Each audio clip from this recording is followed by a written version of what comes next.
Ghostbusters. Okay. Okay, that's who you're gonna call. We're live. All right. Give me a second, Curtis. I gotta do the usual share real quick. So you're gonna hear me typing away on my phone. Hey, it's gonna be text message. There you go.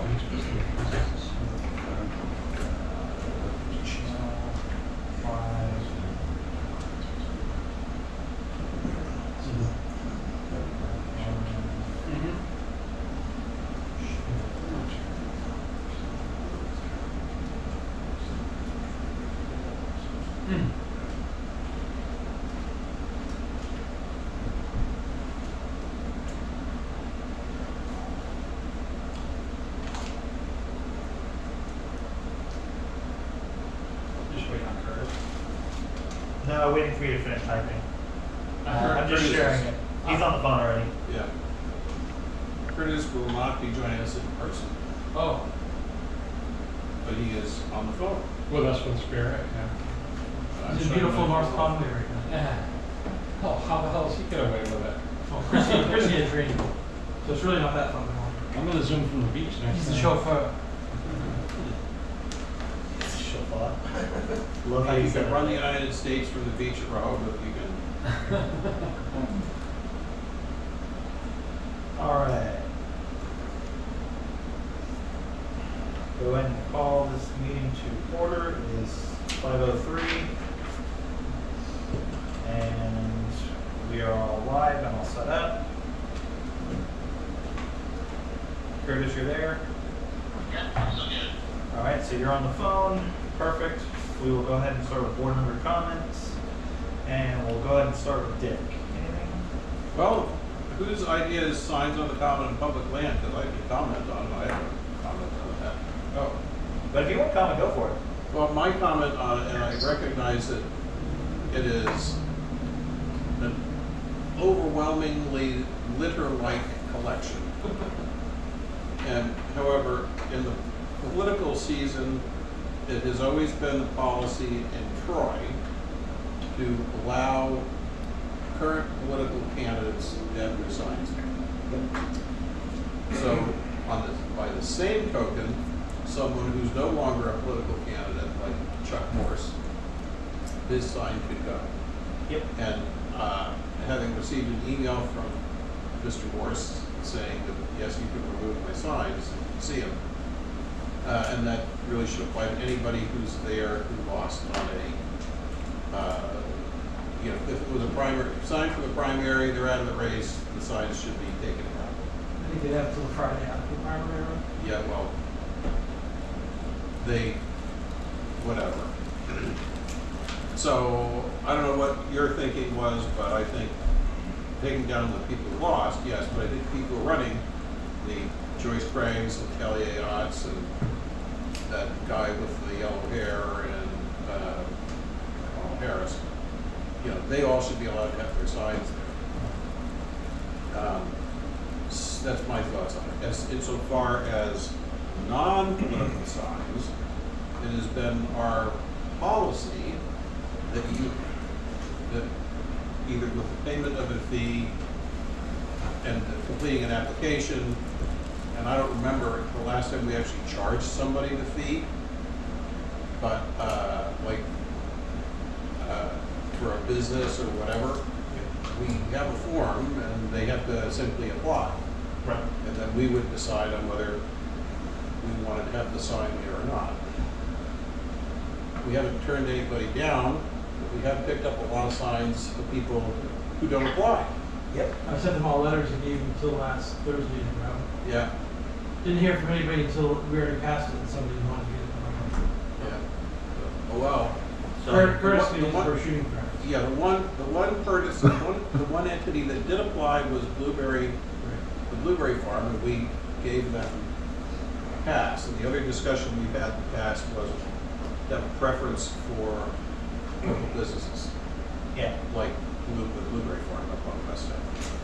Yeah, the only thing I wanted to add to it, and you've covered 99% of what I wanted to say, the only thing is we have to follow the state law, which is you have to have who paid for the sign and an address on all the signs, and I just was out there looking at them. Yeah. And all but 2 have that. So the 2 that don't, I will let Jeremy know who they are or what they are, and he can reach out and Yeah. give a message, tell them they have till Monday Yeah, to put it on there, or their signs go, yeah. because that's state law. Well, and honestly, the reason my signs aren't out there is because my signs don't, they have my name and phone number, they don't have my address.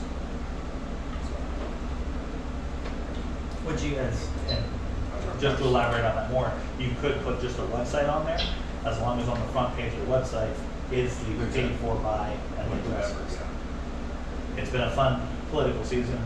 I don't mind everyone putting their signs up, just follow the rules and we're good. All right, I'll agree with all of that. Curtis, anything from you? Yeah, I got a couple things. Community dinner is this Saturday, from 4 to 6. They're doing a sweet sausage, run and, some type of a side. Not sure what the side is. With the community center, it's gonna be at the San Diego Community Center. Once again, 4 to 6, don't wait until 6 o'clock. I think they ordered a little over 250, sausages, so about 250 meals. 4 October, that's the first Friday in October, the Rose Bowl, Winter Short School. It's the first Friday we ever want school season. And that's gonna be starting off at 6 and going on 1 session, until the temperature starts dropping, then we're gonna go to 2 sessions. And then 5 October, the Saturday, it's gonna be community breakfast, and that's 7 to 10. And that's gonna be at the community center, San Diego Community Center, over on South Street. That's all I got. All right. That's Depot Day, right? What? And the 5th is Depot Day? I think so. Yes, The 5th is Depot Day, right? it is. What time does it? Saturday, yes, Saturday is Depot Day as well, so there's gonna be a big event on the Common and down at the Depot. That's where we're gonna be doing, the scarecrows on the Common on 5 October. I want to say something else. Anything else, Curtis? That's it. All right, go ahead. So, all of the, I love that we use our common. And I think we use it appropriately, and we have good stuff going on down there. However, there are 2 things that we have somehow failed to consider over the 2 centuries that it's been here. And one is bathrooms, and the other is trash. There are no trash cans on the common. And if you are having an event with more than 10 people, which is quite common on our common, the entity, the individuals or organization having that event should be responsible for providing porta potties. Because it is unfortunate that when you have 100 people on the common, they wind up running around to all of the stores and all of the houses and asking if they could use the bathroom. I know that one of my tenants on Central Square let the girl from WMUR in to use his bathroom. And that right there says, you know, I knew there was something I forgot. So before we sign permits to use that common, we need to ask it needs to be added to, in my opinion, we need to add it to the form and say, how big of a crowd do you expect and how many porta potties do you plan to provide? Right. And so if we, the Board of Selectmen or the Town of Troy or whatever is sponsoring whatever's going on the Common on the 5th, we need to make arrangements to have a couple of porta potties there. Makes sense. And now they have them on trailers where you just Oh, you just call a guy, he comes, picks it, drops it off, takes it. Yeah. You know, and that also applies on, when they're down at the depot. They don't have working plumbing at the depot. So they're having a big crowd down there. They should, you know, I got something real quick. yep. So that was my, Good idea. They do provide the trash cans, and for 5 October, and other one, the big craft one, they do have porta potties on Common for those 2 events. I know for a fact. yeah, well, and there are some events where they do. There's some where they do and some where they don't. which is really, the real point is, we need to, it's on us when we issue the permits to make sure that that's factored into whatever's going on. Makes sense. Yeah, I didn't mean, I probably made it sound that way. It's not like nobody ever puts a porta potty there, but occasionally there's a big event there and there's no porta potty or no trash.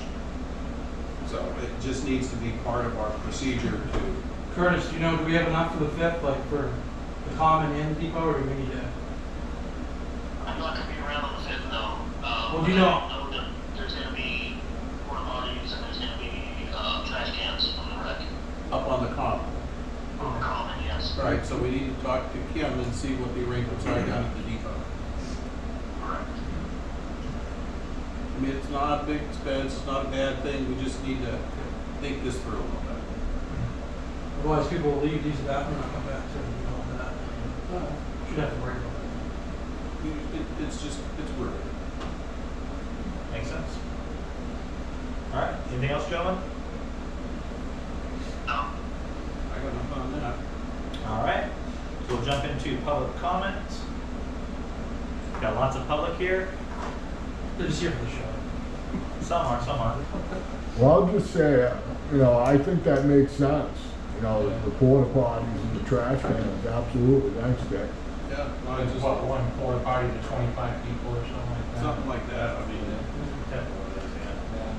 you could probably get higher than that. Well, that way, if somebody goes there with a little kid party or something like that, and you're just playing on a common with 10 kids or something, I think you need a porta potty for that. It's still- Well, I don't know, maybe, depends on how much juice you go.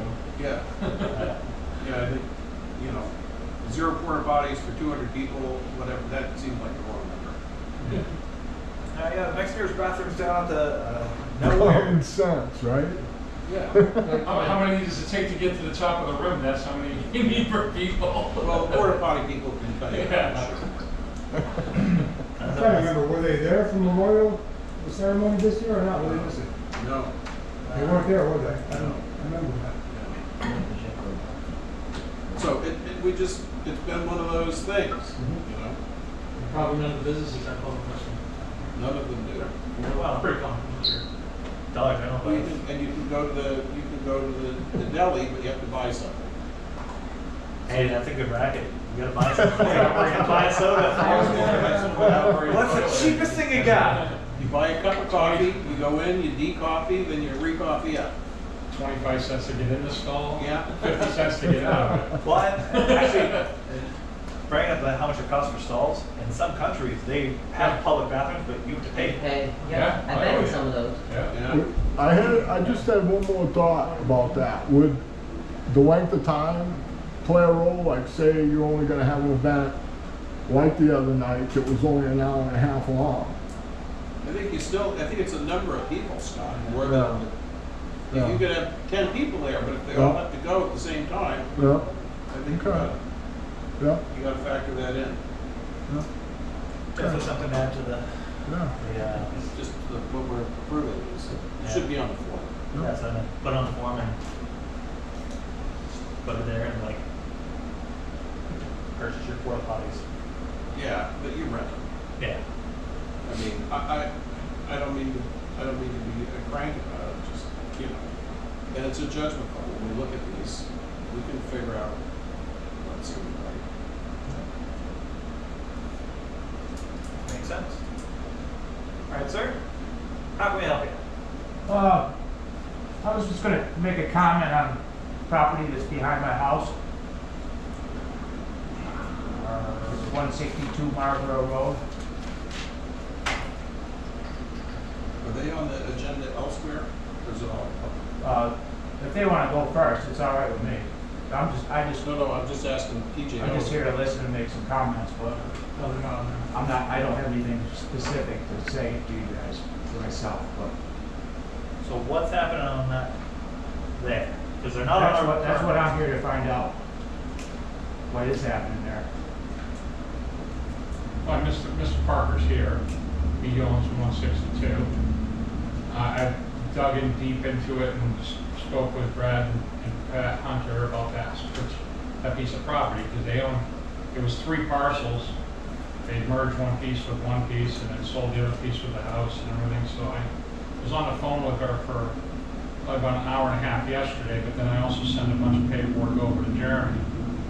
When we come to the conclusion that there's a piece of property that has a well on it that was originally with Mr. and Mrs. Metcalf's property at one point. That's Mr. Metcalf. Correct, yeah. Pat, when they were taking 162, they merged that well with the 162 in the back only because the other property already had a well that was on there. So they said, well, the lines were discontinued out there.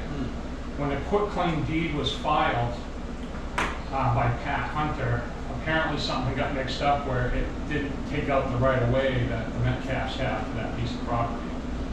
So the piece of property that we're talking about has that well, but that well now belongs to 162, belongs to Mr. Parker. But they still have, they don't own the well anymore, but they've been being taxed on it. But technically, the well was transferred to that property, but they still have right of access on the property, but they don't have any reason to be on there because they don't own the well anymore. So that part was never taken out. So it sounds to me like a lawyer's gonna have to go in and change the language on that and remove that part of the. Only if they agree. Well, that's the thing, I think that's I something. don't- Yeah, so I think, well, the other thing too is I think it's Mr. Parker's property, so he would have to work, maybe talk with Mrs. Pat Hunter and go from there. The Hunters are just jailhouse lawyer. The Hunters are out of this. If he took a deed and it's screwed up, the Hunters can't fix it. The well's transferred with that I property. understand that, but the Hunters are out of this. Yeah, And so all they have is a right of way now. But they Don't own a well on that I property. understand that, but they have that right of way. For what? Doesn't matter. To maintain a well that still Doesn't belongs matter. there, yeah. This is, from what you've It's a said. lawyer issue.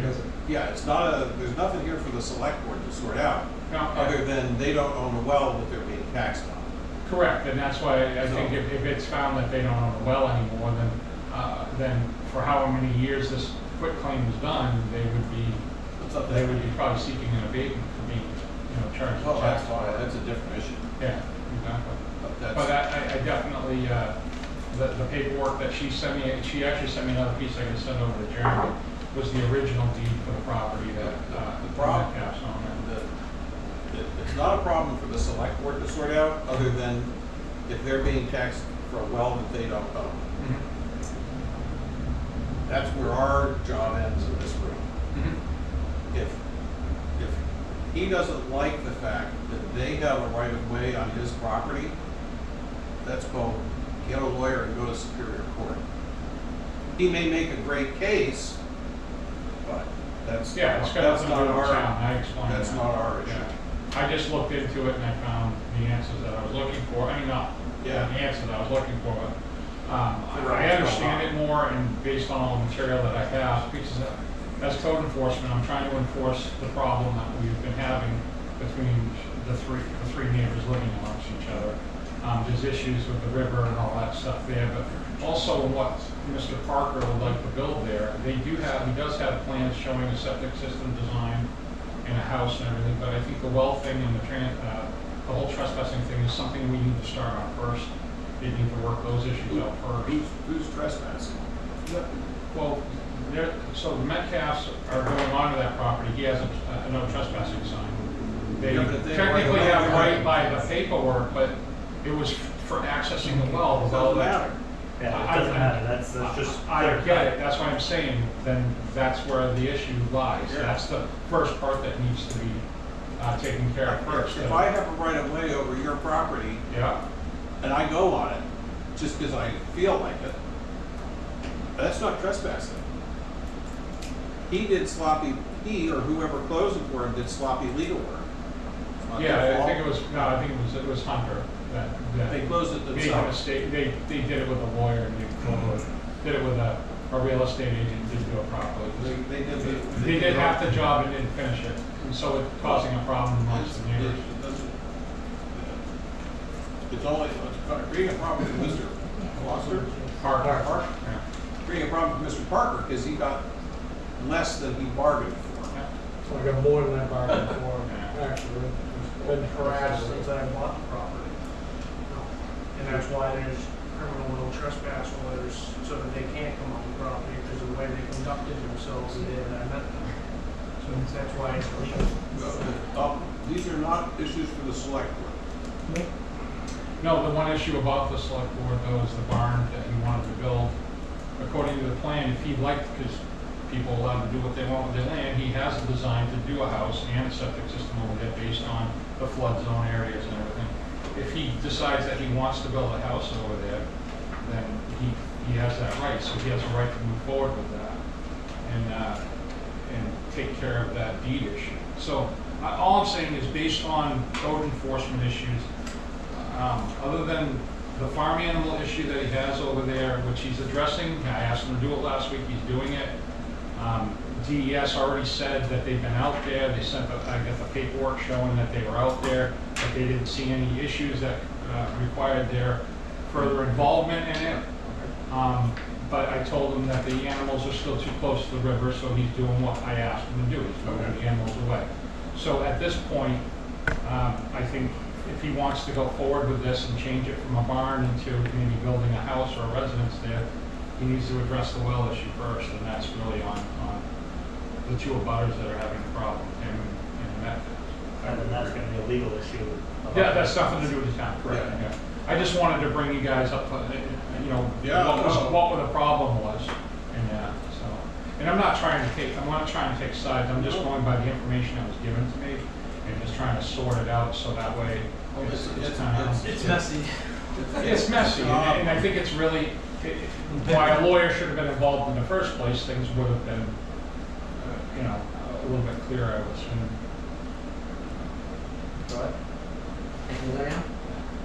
No, I was informed that Mike said I had signed a paper signing you off the well and stuff like that. Yeah, I don't have, so I'd like to see that.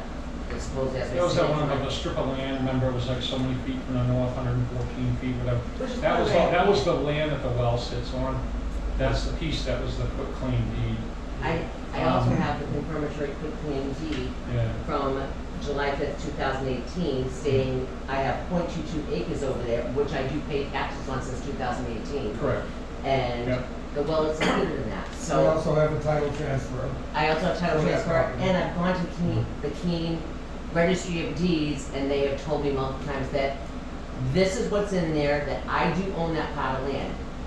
In the beginning, when the whole thing went down, I started getting charged for the whole entire thing on taxes. I had to fight like crazy, so they stopped charging me for my property, both lots of my property and his. Yeah. I got it corrected down to just, I have the .22 acres that's over there, and the right of way. We have the paperwork, there's 4 acres over there, .22 for, that's lot 6, 0.22 6A. acres for 6A, and .47 for lot 8, which is our home and our property. Right. Yes. There's tax bills we have from originally, So, all paperwork, it's still close, there are 3 zones out there. So, And- wait, before you get too far down here, I want to make sure I'm following the storyline. Mr. Parker bought a property from the Hunters, and the Hunters conveyed, Oh, no. So this is how so the Hunters sold he bought it from, the Hunters sold it to Michael Pratt. Michael Pratt sold it to Louis Kinney and Mr. Parker. Mr. Parker has bought out Mr. Kinney. Mr. Kinney just hasn't filed it in the deeds office. Okay, well, So what happened was when the Hunters bought it, they bought it as a 3-parcel they bought it from lot, 3 lots in one. So because that house had, the way she explained it, because that house already had a well, Yeah. she sold that off to the Metcalfs, added the well to that property because they had intentions to build a house together. All right, wait, you skipped it. I want to make sure I follow the saga here. Going back to the Hunters, because they're the last people that owned everything. Correct. Okay. And so, the Hunters sold which piece first? They sold, they sold that piece to the Metcalfs. She bought it in foreclosure and sold it to us. Yeah. She worked it out in foreclosure. All right, so the deed to the Metcalfs included that well. Yes, sir. But Pat Hunter's saying no. Well, I don't care what Pat Hunter said, their deed says they got Right, it. I'm just saying what was So, said by the owner. this is totally outside the scope of the Yeah. select board. Yeah. So, so they got the deed, they got a deed from Pat Hunter, and she sold them that well. And then later, she sold the property again, and she included the deed, the well, with that property. Correct.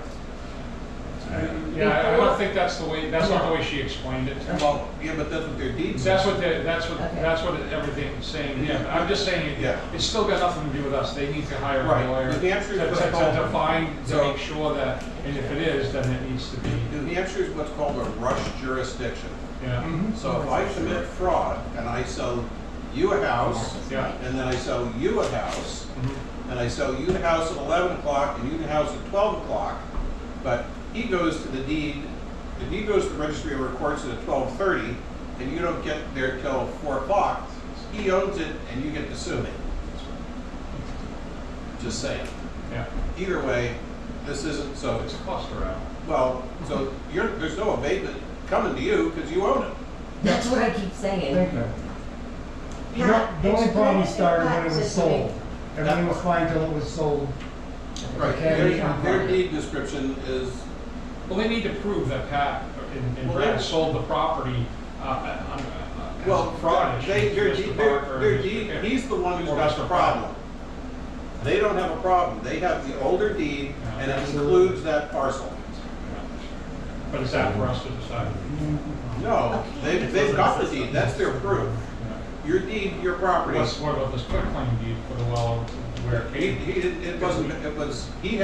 would have to go to court and establish that their deed is invalid.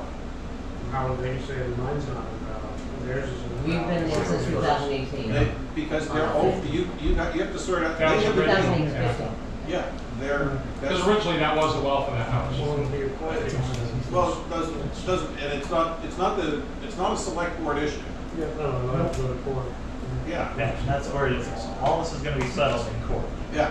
From top to the bottom, whose deed is older, what's not like that, and that's all gonna be the court to So decide. basically, before he can move forward with any kind of whatever, Yeah. that needs to be resolved. But Sure. in the meantime, I felt when the septic design was done or any digging was gonna happen, he would have had to apply through DES anyway. They're gonna have to approve because he's building by Right, the I agree river. with that. So they're gonna be coming out anyway. If he decides to build a house there and all this gets resolved, they'll come out no matter what. We can have them come out again, but they've already been out there. Well, what are you gonna bring him out for? He's moving the animals, so I Oh. don't think that there's gonna be any, All other than right. the erosion that's already, other than the damage that's already done by erosion, that's all. Yeah, so there's no But, reason to bring I him mean, I out. don't know, it's negligible compared to what they're gonna consider on that, because there was issues, the same issues a year or two ago when they were out here the last time, so. I mean, I don't have a problem having them come out and double check things, because they're gonna have to come out anyway, but honestly, I think this is where they should start. I think they should straighten all this out first, and then go from there. Well, the burden is on Mr. Parker, Yes. not on the Metcalfs. Because they have the older deed that includes that parcel. It still doesn't resolve the issue of that, all this is involving the Troy Police Department all the time. Oh, I don't know Nobody what can that's get all along. I was trying to work on the trespassing issue and the well issue Yeah. first. Yeah. Resolve that, so we were narrowed it down to just dealing with Mr. Parker, if that was the case. Yeah. And then he could do his plan, as long as he followed the rules, and then as long as he contacted DES and had Well, that's- them approve all that, then he would, then the problem solved. But at this point, it was hard to break it down. Issuing the building permit involves the select board. Yeah, He's gonna have to say to the DES, this is what I own, this is what I think I own it. yeah. At this point, I think if it came here, I would certainly question if it's all straightened out or not. Right. If he's got approval from DES to put in a septic system and whatever, we don't have the authority to deny it. He does have a building permit for barn over there. It's gonna be expiring next month. So I just think the location is wrong if he's gonna use the plan that's originally given to him. So in the Well, end, he's got to we have to change the position of the Well, barn. when he comes in and applies for an extension, we'll have that conversation with you. Yeah, okay. Right, and then, This is why you should use lawyers to close stuff, as Oh, annoying yeah. as they are. no, I agree with you. I mean, that's an issue. Yeah. can tell you the stuff you don't want to hear. Right. And it needs to be fixed if there's issues. Yeah. Most of the time. Yeah, sometimes go right, sometimes go wrong. Mr. Ferris? You're next in line. Cool. Although you're in the middle of the road. I'm here to talk about, and it's convenient that the building inspector's here, permits and inspections, etc. I forwarded some information from the State Fire Marshal's office to the board recently, where they clarified their position as to anything control, including the mill, including anything, which is that they have no position, they are not involved in any way, shape, or form. No jurisdiction, not choosing to exercise any jurisdiction. Should the fire chief, I'm telling you what it says. Has everyone, did you guys? I read it. Yeah, okay, good. So the fire chief can certainly request that the fire marshal's office inspect the fire sprinkler system, should he choose to do that. I've already agreed to have an engineer do that inspection. That's up to probably the fire chief or maybe the building inspector. That said, for clarity, at this point, between the board and the building inspector, I'd like to know where everyone believes the mill project stands right now as it relates to inspections. That's it. Mike? I'm sorry, I don't want to cut you off. If someone wants to do an inspection right now or whatever, happy to do that. I just want to know, because the fire marshal's office did clarify. I want to make sure that we're all on the same page moving forward. Yeah, the only thing that Mitch put out, which was the fire marshal from New Hampshire, was that if the chief here of Troy wanted some help in the fire suppression inspections and stuff like that, that they'd be more than willing to work with him on those things there. Only thing that I did talk to Eric about was things that I'm not going to be qualified to inspect would be the engineering for like the elevator and things like that. Those things should be done by a professional engineer. Yeah. So as far as some of these issues, I mean, I don't have a problem with doing all the inspections for everything else. It's just certain areas are going to definitely need some oversight from some of the engineers and architects. So how would you handle that? Would you coordinate it through Eric? Or? I think that would be something we could coordinate with Eric, and then we could bring in like the elevator company. Their engineers are more than adequate to engineer their own product. So is there your question, is there an inspection that's been missed that should be done? I think that is my question, but I want to address the elevator thing real quick. If I'm not mistaken, doesn't the state do those inspections? They do in the end, Okay. they're the ones that approve it, Yeah. but it's the building of it would be the company that actually. Correct, and there is an engineering plan, obviously, for that, which I will provide to you. So, notwithstanding the elevator issue, because that really is pretty specialized, and the state will inspect that in the end. Yes, my question is there an inspection unrelated to the elevator and unrelated to the sprinkler system that anyone feels like it needs to be done at this time? Well, I haven't really done any real inspections there. It was really just taking a walk through the building at first, just to look at everything. But I mean, I think as you're going through it, I mean, we could just, if you did the electrical and plumbing, I'll inspect that. We'll do insulation, and we'll do the sheetrock. I don't have a problem coming in more often, to check those things. But I think it's anything that would require engineering, like the fire suppression, obviously. Okay, that raises a different issue then, for clarity. So, when permits are pulled, there are, as an example, the permit that was pulled for the mill, it states what the requirements are for inspections and who can do them, right?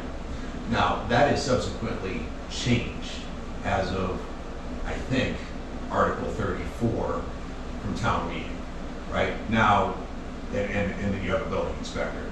Now, is the building inspector, for example, having nothing to do with the mill, starting at foundation or even utilities under foundation foundation inspection, framing inspection, et Well, cetera. Are we obviously- doing that process in town as a rule now? So we did discuss that. Yeah. So our discussion was, we do it in 4 inspections. We'll do a ground with the foundation, make sure everything's sealed and all the proper drainage is in place. Then the next one will be, I do plumbing, electrical, and rough framing and everything in a second inspection. The third inspection would be insulation, and then it would be the final for the CO. You do the insulation and they got the okay to close it. Then you gotta, yeah, the okay to sheet rock and close everything up at that point, yeah. Okay, understood. So, do permits that were issued prior to whenever that was put in place, which I assume was sometime just after March of this year, Yeah. do those permits fall under the old rules or the new rules?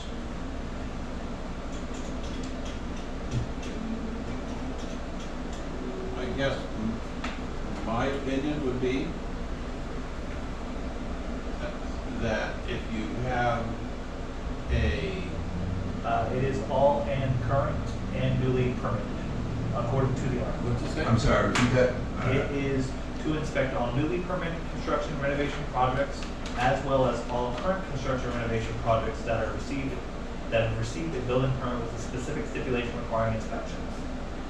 So, But if you're past, so just as an example, the way I read that is you're building a 3-bedroom house at 123 Happy Street, Troy, New Hampshire.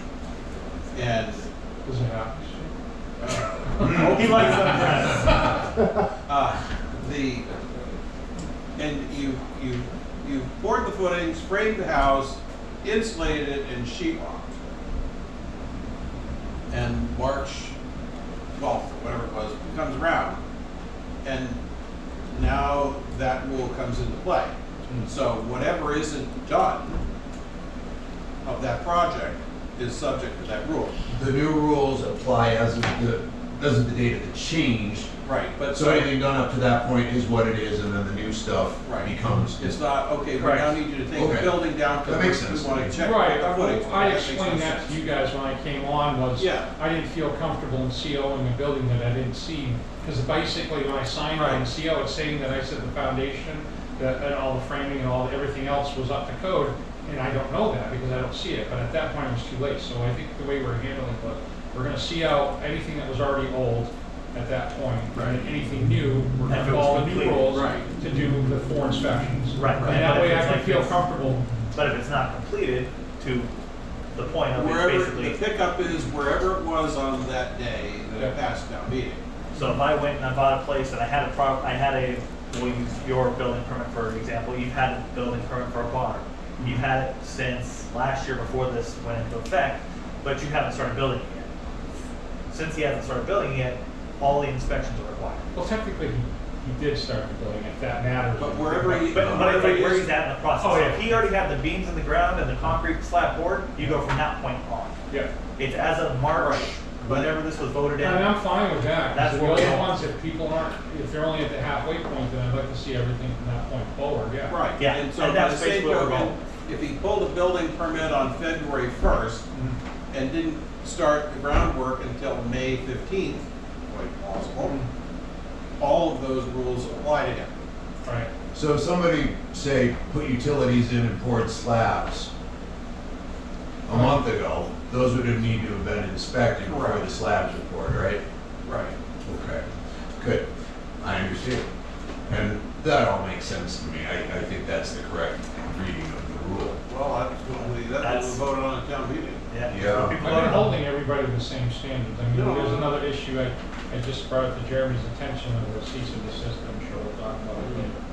But change of use on anything, if somebody changes what they're gonna use the building for, then that pretty much null and voids the permit they have to resubmit a new building plan. Well, if you pull a permit for a Texaco station and then you build a garden apartment, Yeah, exactly. Or It's you're not- building a barn and then you decide to turn it into a house. Right. Those are two different things. right, So I felt that was, in that situation. unless was you the correct applied for a thing. building permit that was a Barndominium. Barndominium, yeah, well, but now it's definitely a living space, it wasn't for farm animals anymore. Yeah. And we're following the process with everybody.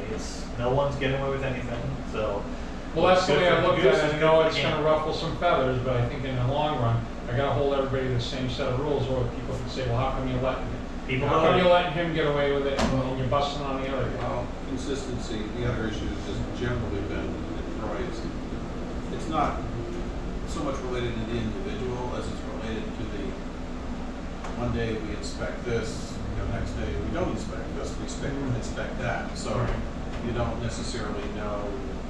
Historically, it's been inconsistent. You know, and I kind of feel bad about it, but not too bad. But It's gonna be better once we get procedures well, set no, down. again, I use the example of the Dollar General. Yeah. The Dollar General paid $26 for a building permit, dropped off a set of plans that no one looked at, and built what the hell they wanted. No inspections. They did go through the site plan review. Everybody said, yeah, that's fine. It was agreed that the entrance would only be off of Route 12 and off of Keene Road. So those, and that the sign would be microscopic.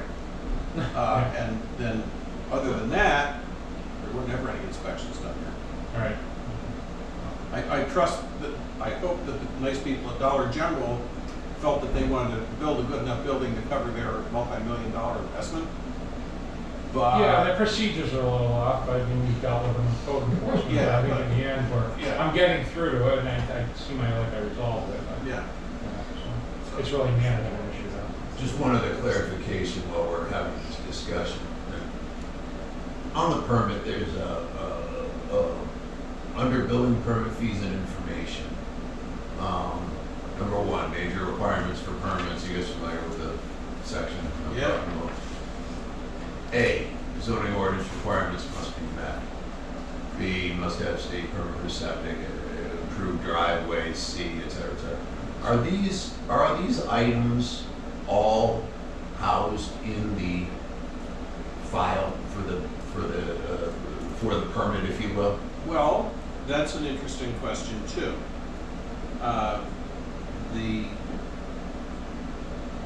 select board has devoted quite a bit of time in the last 4 months, has it been about 4 months, to reorganizing the town's, or organizing, I think is a better word, the town's files. So the select board is actually responsible for maintaining all of the town's property records in detail. So we're not responsible for deeds, although it's a good thing to have. That's unlike in Vermont where the town maintains the deeds. So we didn't have a system, and one of the things that we have now got is a checklist in the files. We developed a checklist of what the minimum is to be in the file. And so we are, given that we have thousands of pieces of land in files and not thousands of man hours to devote to this, it's been an ongoing process. And I think we've made substantial process. Mostly it's in procedure. So in our last meeting, we discussed, and it'll come up again tonight, the process. If you come in and apply for all building permit, this was a point of, we're not sure how it works. All building permit applications, because this became an issue with the nice people that wanted to bring solar to Big Oak Hill. They didn't want to take their building permit application to the select board first. We're just going straight to the planning board. Well, then they have to come back to the select board to get a building permit. And we start the process over. And it is, I think we've come to agreement with the planning board on this, that all building permit applications need to start in the select board office. And each individual application will be assigned a number. It stays with that application through the entire process. So even though the select board's not going to, it has to go from that application process immediately to the planning board. It will be assigned a planning board number, and it'll be tracked back, and it'll be in the lot file or the property file. And even if the planning board turns it down, or Board of Selectmen turn it down, or it has to go to ZBA and ZBA turns it down, there'll be a record of that, and it'll all be there. One file. One file.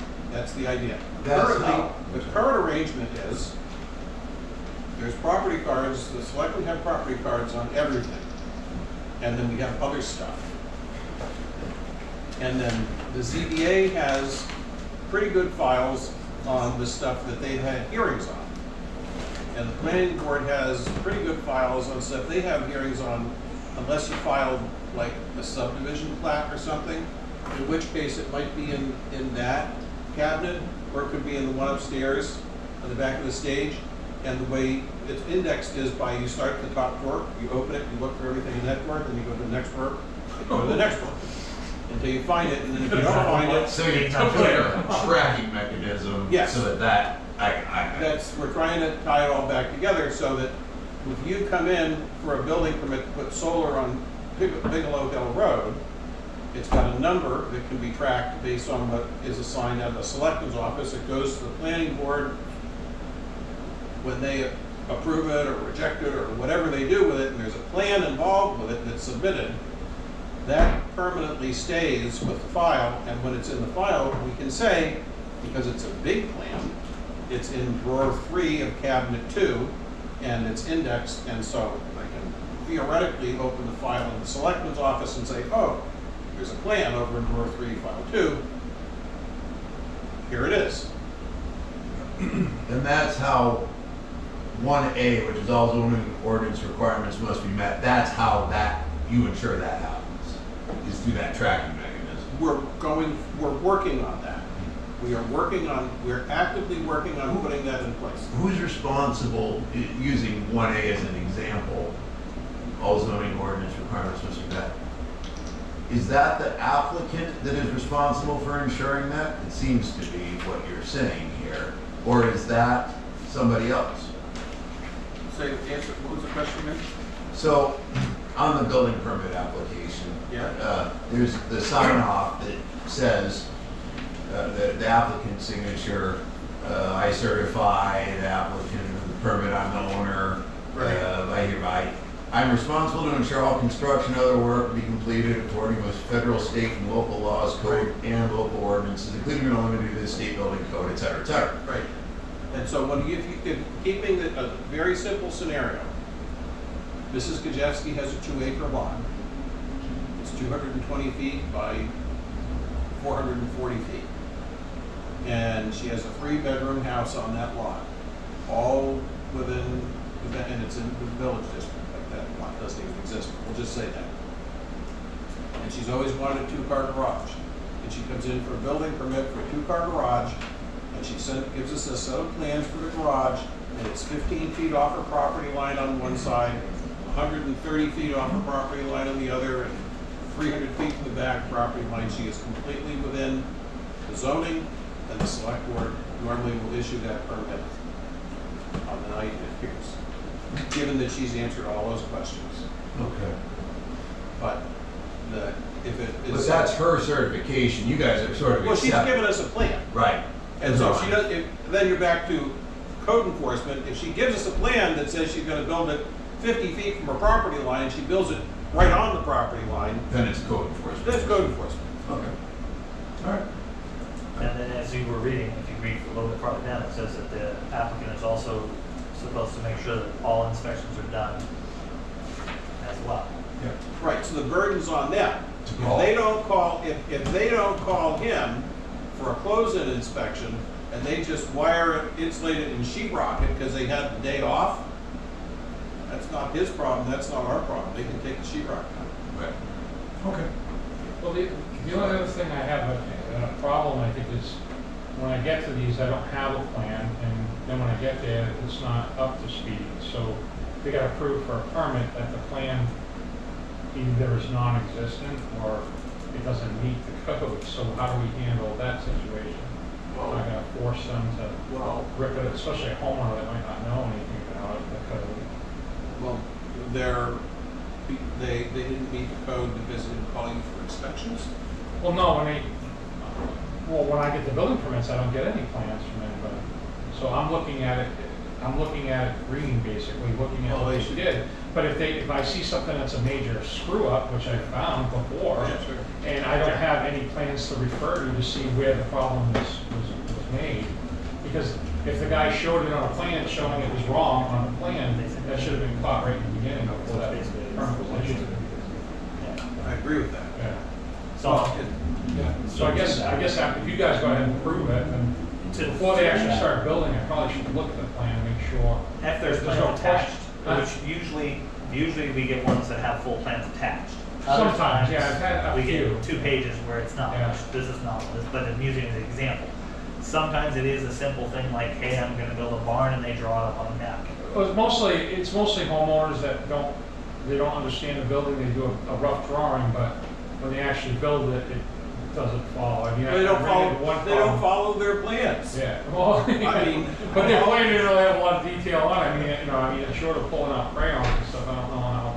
Sometimes it's hard to get those crayons out. But- Baby steps. But there was one that was a kind of a serious issue, and I had to address it, and it did cost the homeowner like $1,500 to make the repair to it, but it was something that I couldn't let happen. It was a safety problem. But I think I probably could have caught it on the plan before he did it, because I would have asked him, like, what's this window made out of? Is it tempered? And he would have said no, and I would have said that didn't follow the code. I know Now he which ended up one having you're to take all talking. the windows and send them out and get them tempered, because if a kid screws across the floor and slams into that window, the kid's gonna get they're gonna get what you gotta get. At least it wasn't a whole building, right? Yeah. But Well, yeah, I mean, but there were still other issues, but they weren't safety and. Well, but It was, the workmanship was, I can't really say anything about workmanship, but as long as it follows code. well, and so, I mean, if the guy, let's just take it out of the world of windows, you're there doing a framing inspection, if you didn't frame it right, Yeah. how's that, are you? Yeah, I'm sorry, yeah, the windows were only like 6 inches off the floor, so I mean, it was a definite serious, That's a it framing. was a serious issue as far as the tempered glass. Well, that's The where it problem is comes now you have to take to all that. the sashes out and have them all redone, but, and he didn't know that, he didn't understand that, but in the end, he did, but it did cost him. And it really does fall on the homeowner for not having a detailed enough plan and how he's gonna do it and what he was gonna do. I mean, so he ended up paying, and it was his fault anyway. I probably could have caught, but it was before, he already started building before I even came on. I'm just saying, in the future, if I could catch something before somebody broke ground and say, hey, this, and I have on a few different ones, and these were contractors that were supposed to know the rules and they didn't follow them. And then I'm catching them after the fact, and I'm like, I could have caught it in the meantime. I've looked at plans and said, this doesn't meet it. And I've called them up and told them, this doesn't meet it, but then they've already built it. So it's kind of like, all right, what are you gonna do now, Yeah. But I did make them dig it back out and do what they needed to do, but. Right, some of them they'll do it, and other ones they won't, and then they don't get a CO. Yeah, correct. Sounds like it'd be worth having a look. Oh, Well, yeah, even if it comes to you guys and then coming in, I'll look at it before they even start, it might help. Well, I think it's troubling that you say you're getting building permits without plans attached. Well, not all of them are having plans, but some of them are real vague too. They're just homeowner, just draw, Yeah. there's no detail to it. So, If you being get- a builder, I know the code, I know, all right, I need to put a header this size here, I need to put a jack under there. Well, this opening's bigger, I need 2 jacks. Not every homeowner knows that. So then I come in and I'm like, well, you were supposed to have 2 jacks on here, but you don't.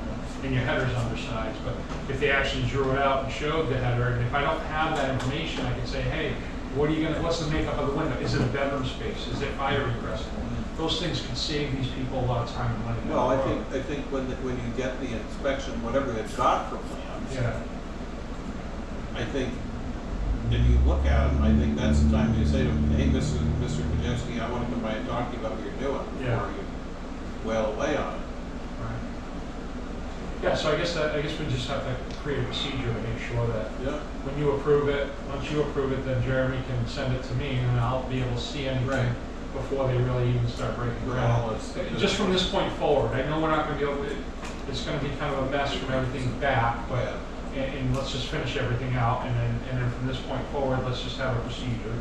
And, Yeah, and you I'm should fine, get- I mean, I don't wanna take away power what you guys have here as far as making sure things are going in. No, I don't mean it like, I don't mean it like that, I'm just really looking at it in the point of view of catching the issue before it becomes a bigger issue. Does it make sense to go through the board then to you, or for you then to the board? Well, I guess if somebody turned an Like, you would be application able and to I had prove it. time to look at the plan, but a lot of times people are looking for it right away. If I saw the plan before they applied with the Board of Selectmen, I may be able to Well, just put a few notes about With it. the, it seems to me, since we only meet every 2 weeks, basically. If we've got it, I mean, if an application came in this afternoon, that's a problem. But if it comes in tomorrow, we're not gonna be back here till the 10th. Yeah, It seems to me that it's perfectly reasonable to scan the application and send it over to you. in the plan, yeah, and then that way, and then before you guys even make I could just put a few notes and say, make sure that they do this or add this to it. As long as you don't mind pictures of the ones that are like full size. Oh, yeah.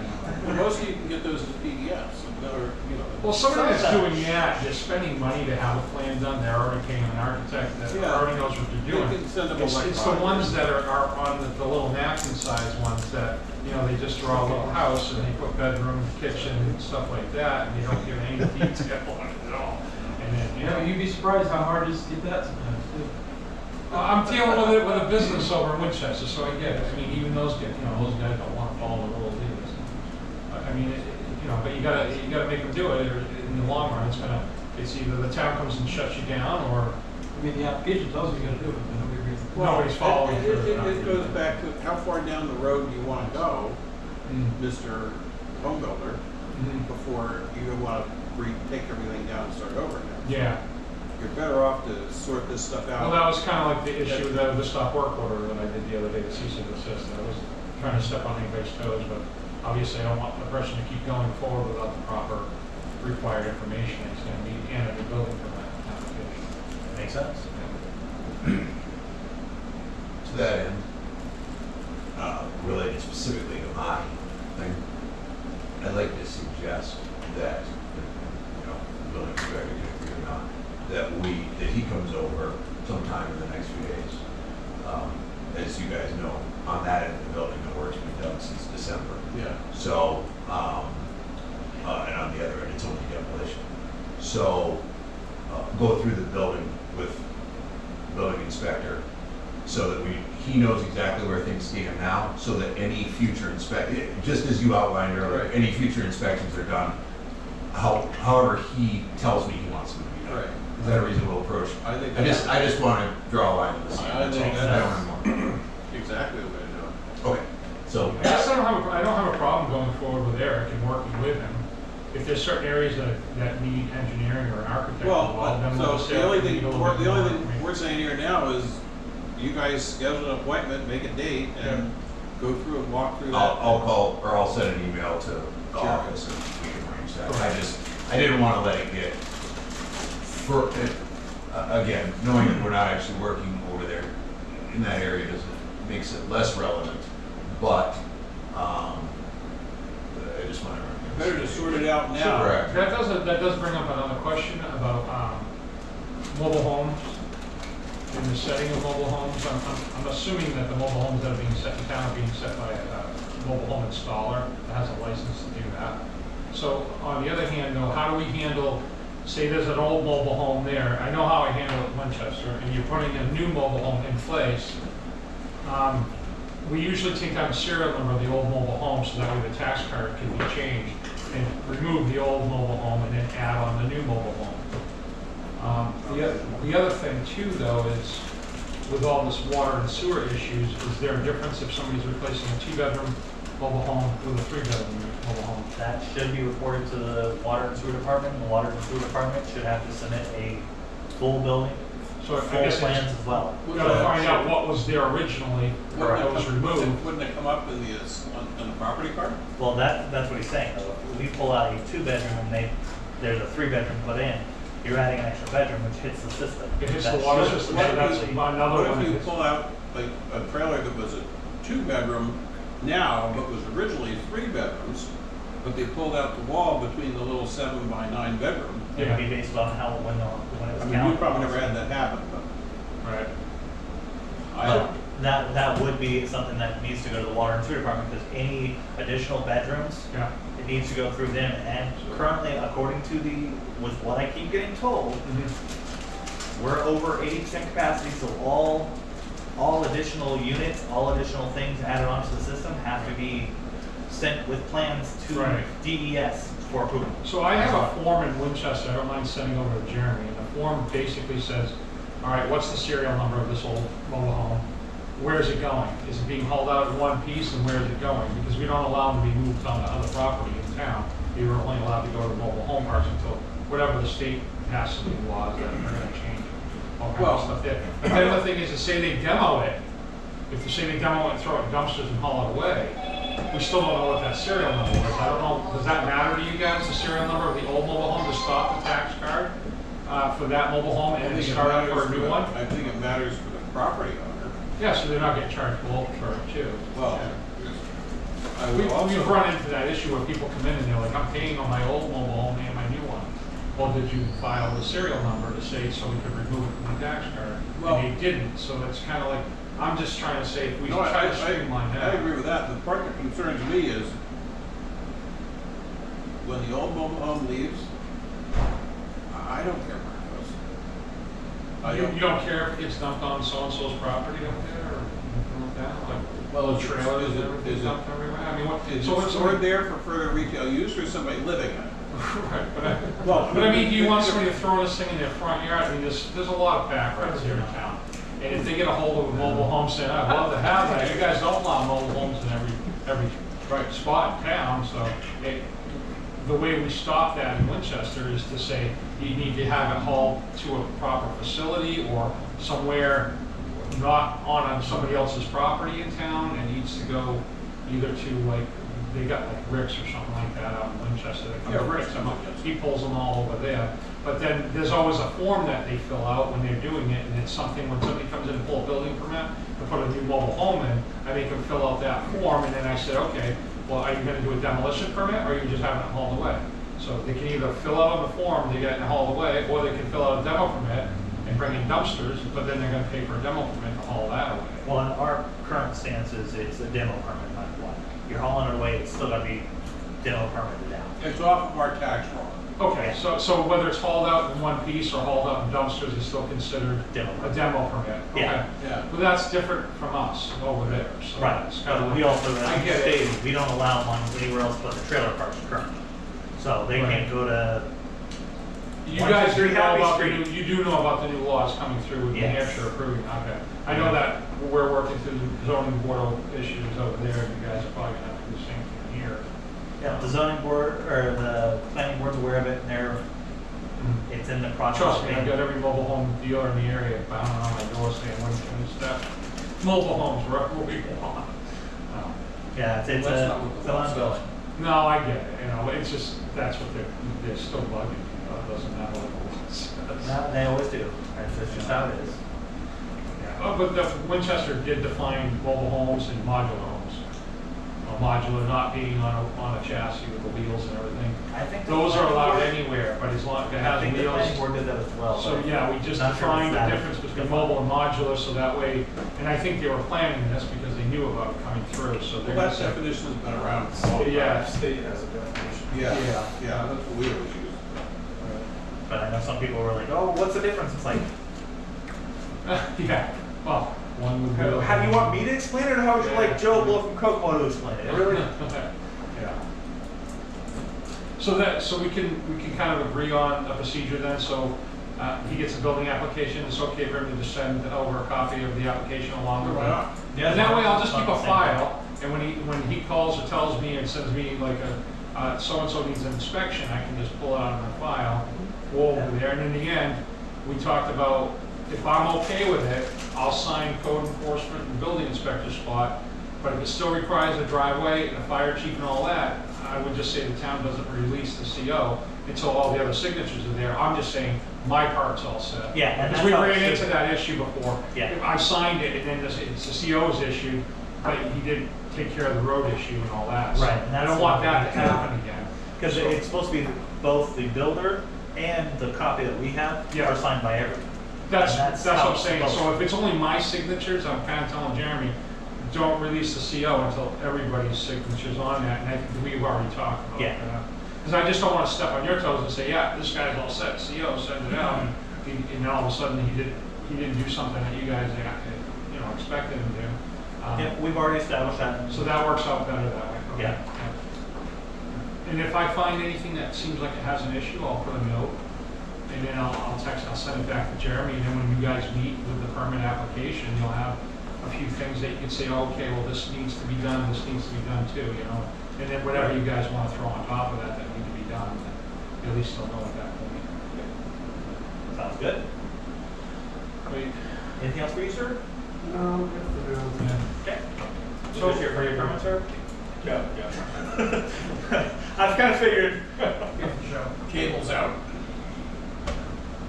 Right, Keith. Okay, see you later. Peter had something. Yeah, that's the bad part. So do we What want about Mr. to, Metcalf? did you have anything else to add, Mr. Metcalf? I'd like to comment on that issue that they were discussing, on the assessed value of their property compared to Mr. Parker's, if you don't mind. Sure. Well, it's 5,200 for the 4 to 5 acres, and it's 2,200 for 0.22 acres. And I'm just wondering what the fairness is of that. The what? I missed it. Fairness. Assessed value. The assessed value, Two lots. If it's a buildable lot back there now, as you're saying, $5,200 seems awful. There's a lot of there's other engineering that has to be done before it can be called a buildable lot. The paperwork, everything was started, just not completed. Okay. So obviously before he would submit, he has to submit a site plan of where he's gonna put everything, and he still needs all the stamps up to date and everything for that. But I think if he follows those issues, and I then was it's just become saying, a house, the then the money, tax would change. the money doesn't sound right. I don't know. I agree with you. that would have to be a question we have to make. I don't have to tell you what mine is, but I don't care, because mine got almost doubled last year. Your Mine did assessment, too. Yeah. That's what I'm talking your assessment, but your tax rate went down. Yeah, mine got doubled, my assessment doubled. Well, I'm not bringing up that. I'm just bringing up that. Well, we gotta come back on his office part, isn't Also, Well, I mean, off the top of my head, from what I've watched of this saga over the years, if they're assessed for $2,000, you say $2,200 I am, yes. for a .2 acre lot, 0.22. this is a guess. I've never looked at the property card. It has improvements on it, like the well, which has value. It has an easement that goes with it, which has value. His lot, Mr. Parker's lot, that taxed at $5,500, is taxed that way because, in the opinion of the assessor, therefore this office, it's not a buildable piece of land. It's essentially useless land, and it's being taxed that way. For now, until he makes the Now, if improvements. he's gonna go spend $30,000 on engineering plans and grading and stuff like that, that would affect his value. also, the property of his is right next to that well. Is that all gonna be moved too? Well, he can't move their well. No, I know, but I don't believe it's supposed to be 10 feet from the well. The unless we it? Oh, no, the farm animals are being, when he's all said and done, the farm animals and everything will be 35 plus feet away from that well. Everything. Yeah. Because I that's just what we want discussed. clarification. He's just moving everything back away from that. Well, and so, And that doesn't also mean that I'm saying that that is theirs, that was Nobody- distributed in court. nobody, so- you guys have to sort that Yeah. out. But, Correct. you know, if it's theirs, then that's one issue, and if it's not theirs, then you got a different series of issues. Yeah. And I'm trying to address those as we. Yeah, but they're not, so as it's, I was talking, just as the status quo, as the property cards are now, and as the deeds are now, it appears their property card reflects their deed, and they have that, well, they're being taxed on that. Certainly, you agree with that, right? Well, They're being taxed on it. They're not being taxed on, but they are, yeah. But He is, they are. Yeah. Yeah. I'm being taxed on a piece of land that that's supposed to be included to, so initially So- I'll be paying a tax on it too if it's included in my So, land. and that's There's potentially two a problem taxes too. that would be- So, the only thing that, my point was about His question was, why would theirs be taxed for 2,000 for this little tiny piece, and why would yours be 5,000 for this big piece? Yeah. The answer is because they have a small piece with improvements, and you have a big piece that, in the eyes of the assessing board, is not buildable. A well holds value where basic land doesn't have. the Well, it's not value. even good land. Because I think that's what the whole idea was, that well being distributed to that back piece of property was to make it a buildable lot. And Yeah, that's- but that's where they're at. it doesn't matter. Yeah, And he didn't get a lawyer to close it. They got a deed that says something else. well, Mark, This is not our Mike problem. Pratt didn't do his job, or Pat didn't do Mike- her job, well- one of those two. Before they bought it, that It's should have not, been addressed. somebody, The only other concern that I have is, you guys said that you're possibly thinking of selling out soon in the Yeah, future. sure. maybe. So, Thinking. it would be a lot better to straighten it out before they sold it to another person. or it's another- not their problem. Yeah. It's his problem. No, yeah, but I mean, before they sell it, we'd probably better to straighten it out, Probably. make sure that it doesn't lead into another problem again. Well, they can sell what they own, and that would be the burden of their, these are not problems for the select board or the building code enforcement, Yeah. or even the police unless they try and shoot each other. So, once he moves the farm animals down, I really have no more code enforcement problems over there. I would say, So I see, that's, the only problem they have is getting along. that's not, yeah, that might be a So, problem. but I mean, until everything's all straightened out in the end, and he applies for a permit, he wants to build a house over, he can often jump through the hoops that are required of him. By the But state, this is where it's gotta start first, is determining the well and the right of way. he's gotta sort out what he owns, Yep. because, He can't apply for anything without it. well, he can, but it doesn't, It won't happen. probably won't happen. But, As far as the getting along thing, we've never had a problem with that. We've had the police at our house twice recently to trespass us from our own property. Both times we were in the woods camp and we weren't even home. So yes, we are trying to get along with the whole thing. It's not a big deal to us. It's ours. yeah, Mm-hmm. It's that simple. The only other thing is, when he was commenting on calling the cops, the town ordinances, a radio cannot go 24 hours a day, yeah. okay? That's one thing. We're sleeping, we hear it, it wakes up, my daughter's, we work, we have a grandson living with us, I mean, it's not right. And the other complaint we had was when he got this, like, industrial generator, Yeah, and I mean, it was so loud going all night long and all morning and everything else. You couldn't sleep through that. Those were our actual complaints, which they've already been addressed by the cops. If he doesn't follow it, then we call the cops again, because the radio's going at 3:30 in the morning, and no one's even there. I understand. You know, that's a complaint. So the efforts, I'm not trying to stick up for anybody here, I just want to kind of sort all this stuff out. I'm sure when you guys were living there and he came into the picture, how did this all handle in the beginning? Did you guys get along, or was it abrasive right from the get-go? We approached him and we were told to stay out. That's something, We were told, stay out. just give us 6 So he- months, we're gonna have it surveyed, and they never did. So we stayed off the land. Right, so, So leaving me in the middle of that brook yelling and swearing at me, intoxicated, freaking playing helicopter that your wife came over and apologized on video for, that was the nice way to introduce you to your neighbors, right? All right, guys, We're not- we're done with this. on that note, Okay, just one more question. It's a non-buildable lot as far as you're concerned. So, I was gonna buy that from Pat and Brad Hunter. Yeah, sounds like you're better off that you didn't. Well, no, I probably would have been a lot better off if I did, but the thing is, I was told you can have a trailer there for 6 months, a year back then, and then you gotta be out of there. Okay, so if it's a non-buildable lot, how is people staying there all winter long for the last 2 years? I had a How is question. that? his permit did expire, so the trailers need to be removed. It did.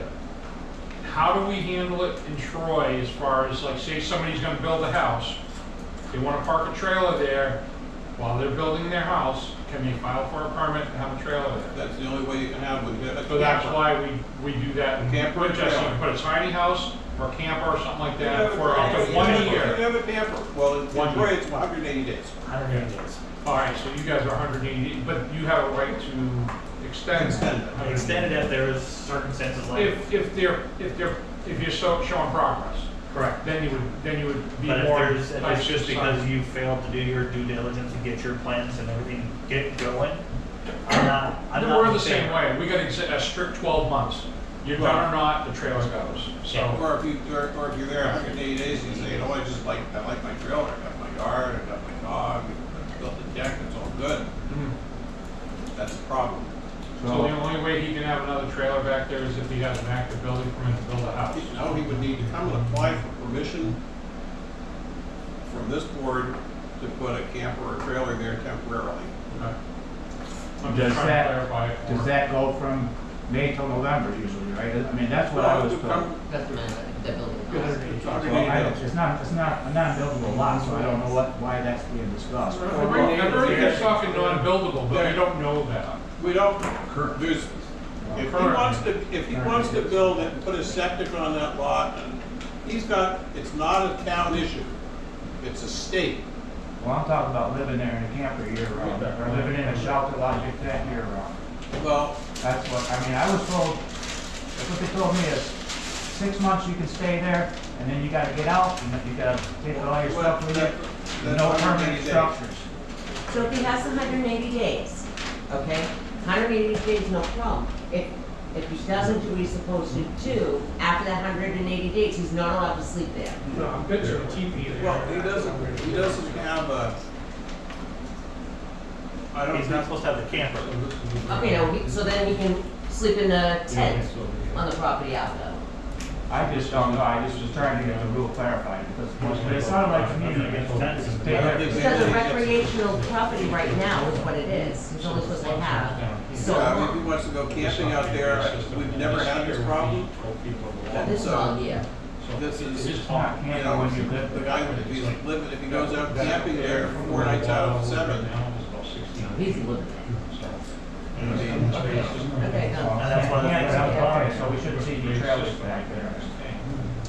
that would be what the rules are. Okay, just so I know. It sounds like it's might work on. Can we move this meeting on? Because we've spent way too much time on So we're gonna rerun the schedule to get to the building permits. First one is for tax map 24 lot 4B. This isn't really your biggest problem. A new kitchen, bathroom, and existing finished lot.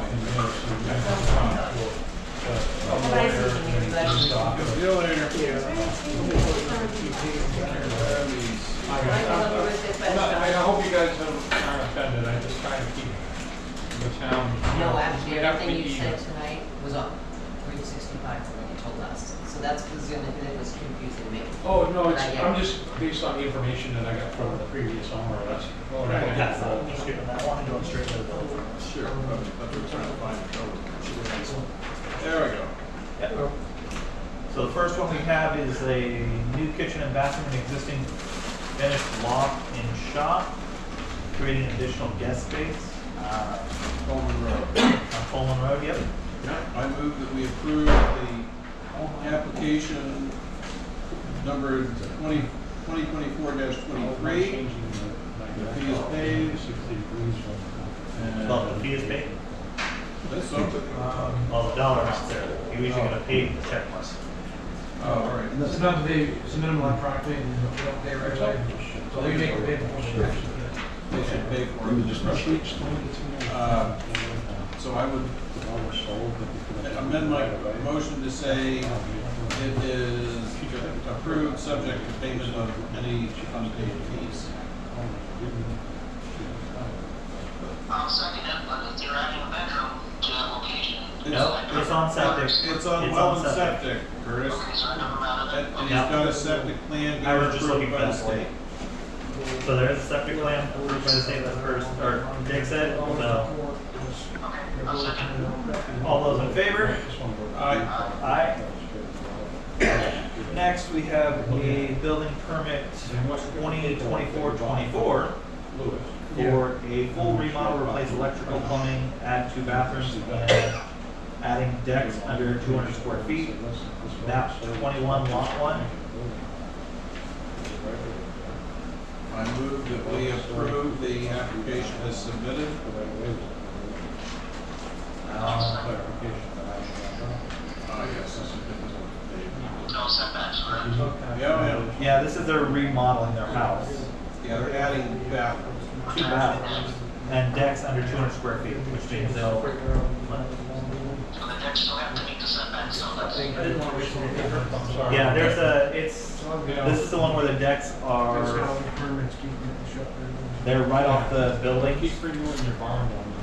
So let me just look at the map real quick. They have a reason to have a trailer there if you ask to do it. Cause they do have plans, it's just. Looks like it's. Well, all you're looking for is a setback here. Yeah, somebody else, that's somebody else off. I'm good at that. So it's, Curtis, it's roughly, No problem with I that. don't know what the scale is here, 1 inch is 50, it's probably 150 feet from the property line. Okay, very good. Yeah, it's definitely within the right ones. That is hard to read though, it's tiny. Who's Kenny? He works for that house. Move to approve as He sold submitted. everything out. So he's a They did that right. Curtis, second. Okay, all those in favor? Aye. Aye. For existing 3-bay garage to E living space. This is 2024-25, converting an existing 3-bay garage to de facto living space for a primary household.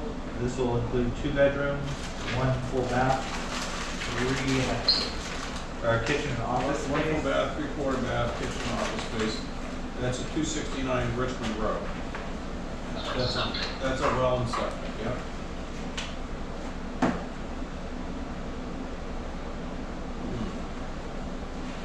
Why does that sound familiar?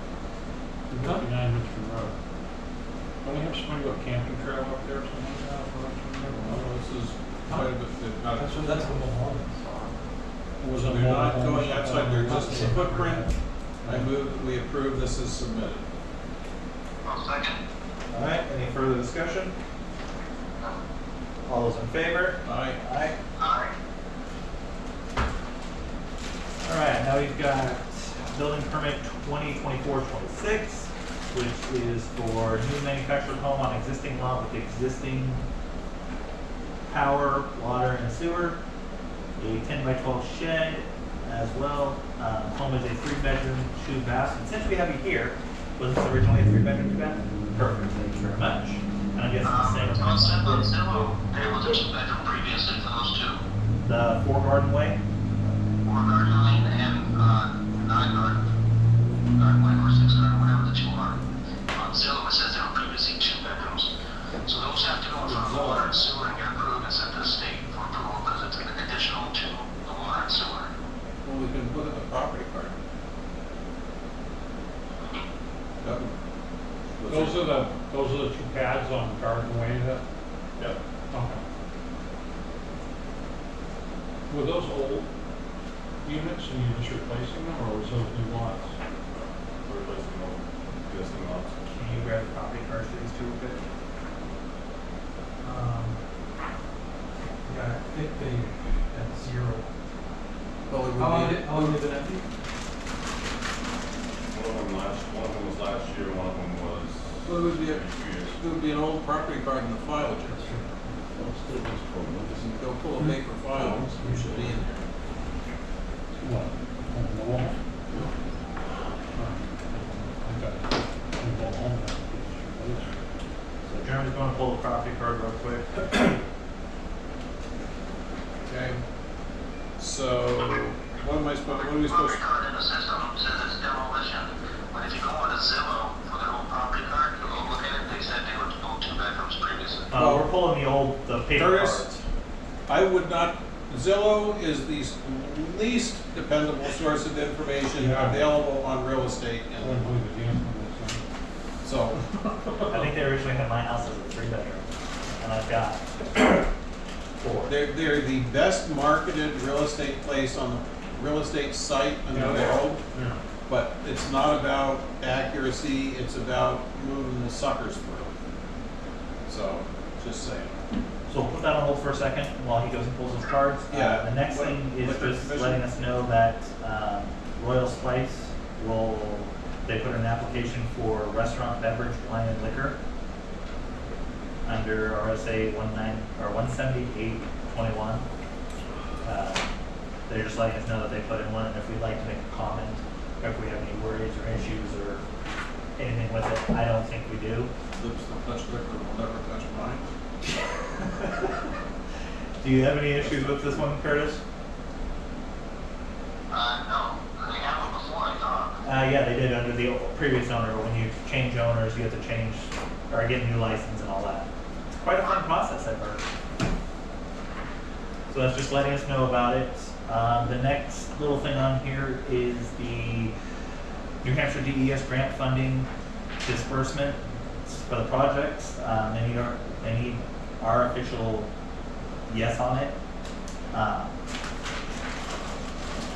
I move that we approve or accept, whatever the correct word is, there's two items here. Yep. Grant funding from the state, from the DES towards the water and sewer department, in the amount of $30,000. And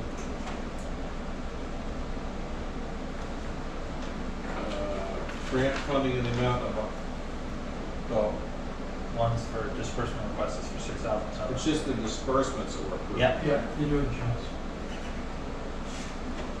So we can follow the paperwork. So So you can write. I move that we approve the disbursement, in the amount of $6,744.88 in the first case, and $58,626.63 in the second case. I'll second. All right. Any further discussion on that? Seeing none, all those in favor? Aye. Aye.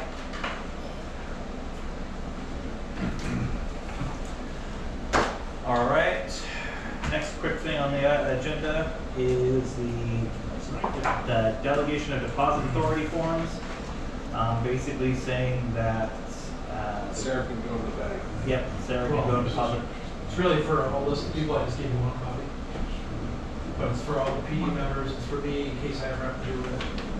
I didn't include copies of all of them, but they're all the same, just different names. Oh, okay. But it's in the signing folder. Can we, It's on your motions. We can see that motion. oh, I never read that. Just, it's nice you I write. did it for you today, come on. Like for you, you all motions. Yeah. All right, I move that we approve the delegation of depository forms for town employees to include additionally Christina Howells, Amanda Norcross, Sarah Lasher, Elizabeth Watson, Jerry Bourgeois, Rob Bianchi, Jeff Masick, Alan Purrington, Robert Bramrath, and Gary Phillips. I'll second. All right. Any further discussion on that? No. All those in favor? Aye. Aye. Takes care of that one. Jerry, what do you got in your property cards, Jerry? So I bring the files. So this one, this little card says that there's, is for 2 bedrooms. This one I'm working on. Which one is that, Jeremy? 6 Garden Way.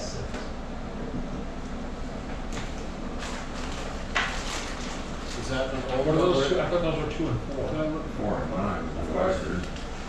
Garden Way. All you want, you never even know. 4 and 6. 4 and 6. Right.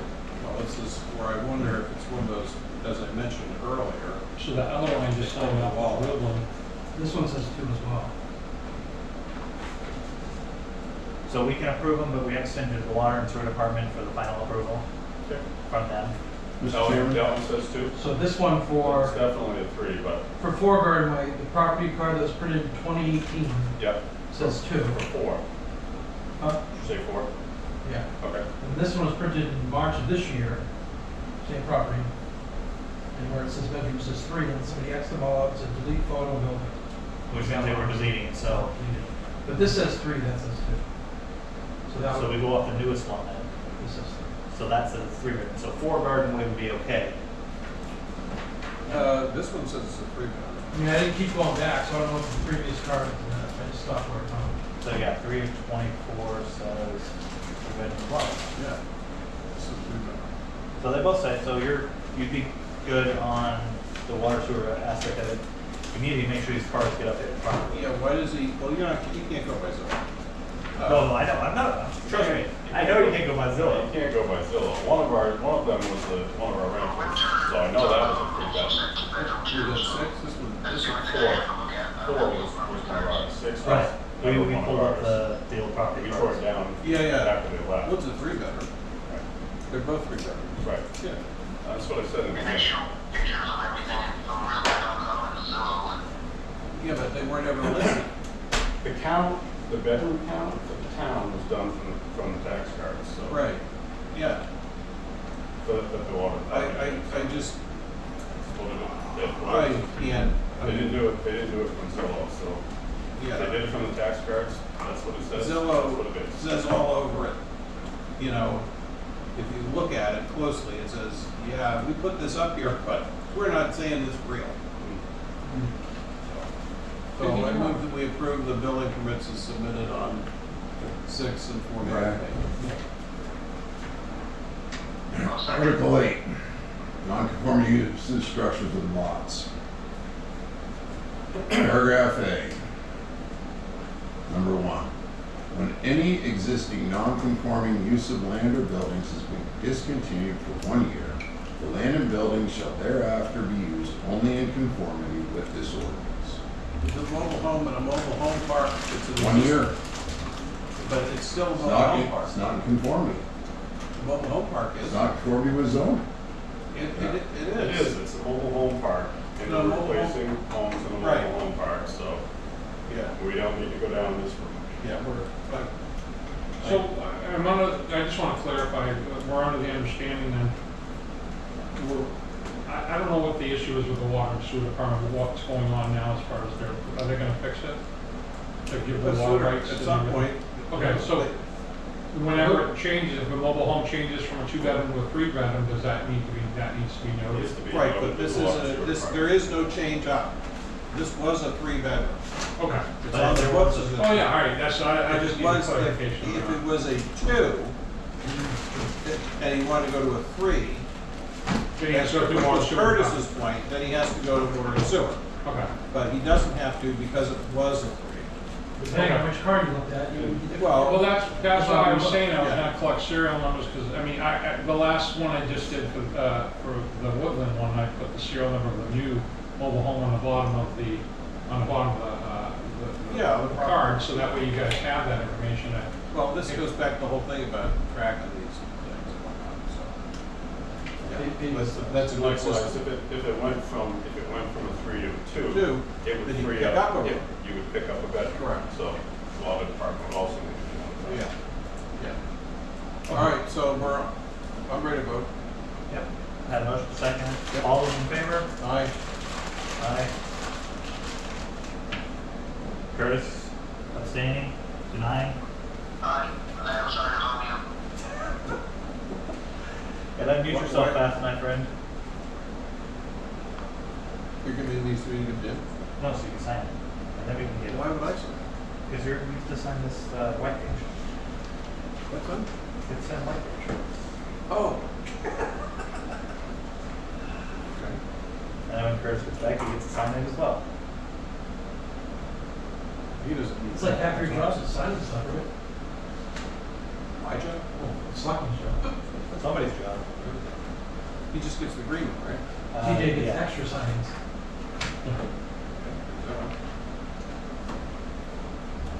Oh. Say he has 2 3-bedroom units, 2 3-bedroom mobile homes, and he puts in 2 2-bedrooms. Then you pick up. He the- removes 2, so that, does that allow him to put another 2-bedroom unit in somewhere? He would still have to go to the water and sewer. Does that become, yeah, He does would that not become just- like a bank account? Like, No, okay, I got no. extra. Nah, But it's a bank account back to the water and sewer department. yeah, which Oh, means so he would the water- report it back. So it gets cut back on that, so then that adds back to the sewer department to I add think you any need to more sign to this. the. You're so excited to pass it over here. Just sign everything now. Mr. Drug? The one that also cancels out, so there's not any new connection, so they should affect the number that's Right, Correct. right. So if it, and that's the de facto thing, is if it cancels itself out, they think there's no extra, you Me know. too. What should I say? It's up to you. If you want to join us for the rest of the time, I mean, we got a couple more things to go through. I just have to figure out what we're doing. Oh, it's right here. Fine. Once we start with the agenda, it starts going. That's what happens. So we'll I'm go really glad back, that was gonna be more of the. we'll jump back to the 4A, which is the budget year-to-date review, which, if anyone has any questions, budget season is upon us. Yep, it is. Seems like it never stops, does it? Yeah, just finished with work at 9. So, we have, So if we skip to page, what page is it on? the end of ours is 24. So we go 3 Yeah, pages see, we down. start over again, yep. We're at 38.1%. We have 38.1% of our money left, Yeah. and we have 25% of the year left. But we don't know what we have for accruals, and we don't know what the county is gonna hit us with. We have a number budgeted in there for the county, so that's still, Yeah, once that county tax comes in, that's where we're gonna have fun. but our receipts have been improved. So that's a good thing. And A couple of spots were a little overspent, but we kind of expected them. yeah.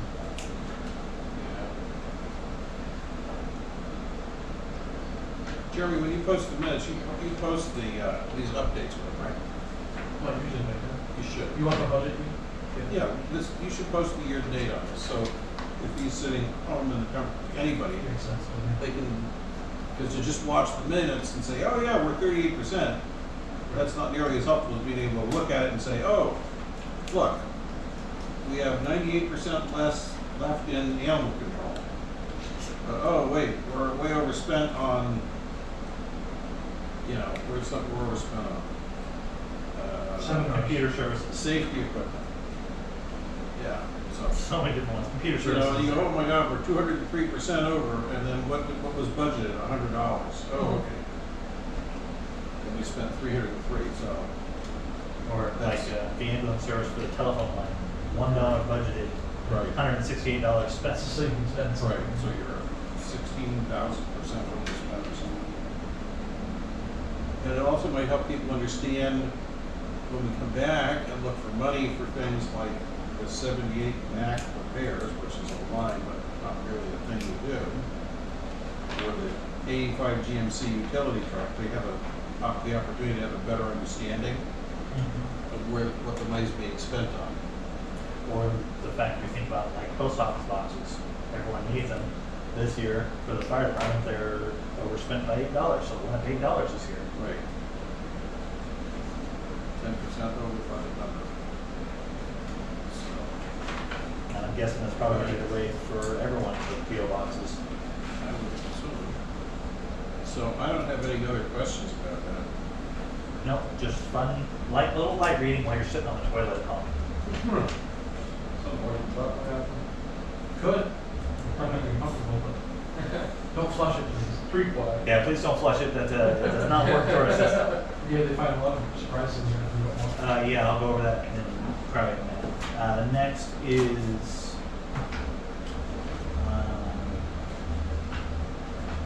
Building permits procedure, no, 4C. see tax Right rate. there.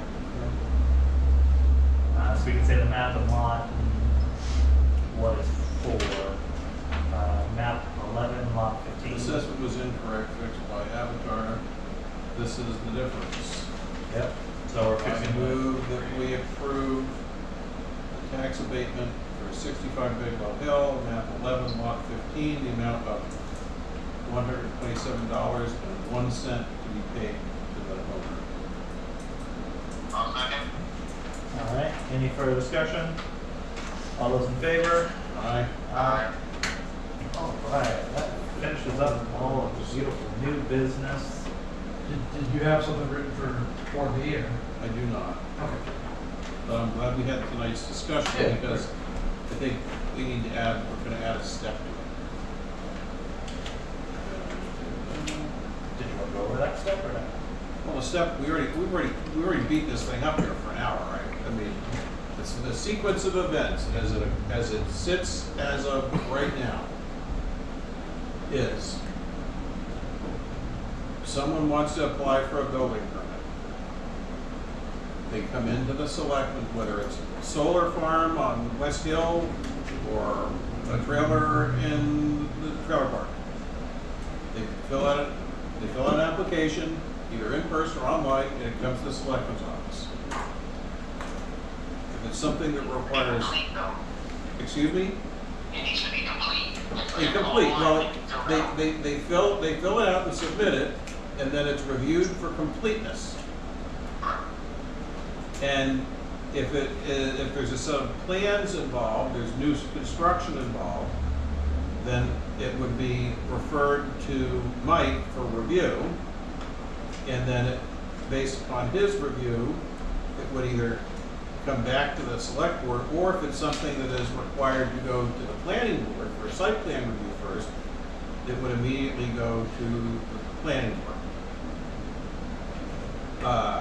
And even if it's something, and then if it was something we would be rejecting because it was non-conforming and had to go to ZBA, it still has to come to us first. And we're gonna assign numbers, and the number is gonna carry through forever on that building application. We're not gonna throw them out, we're gonna keep them in the file and track them.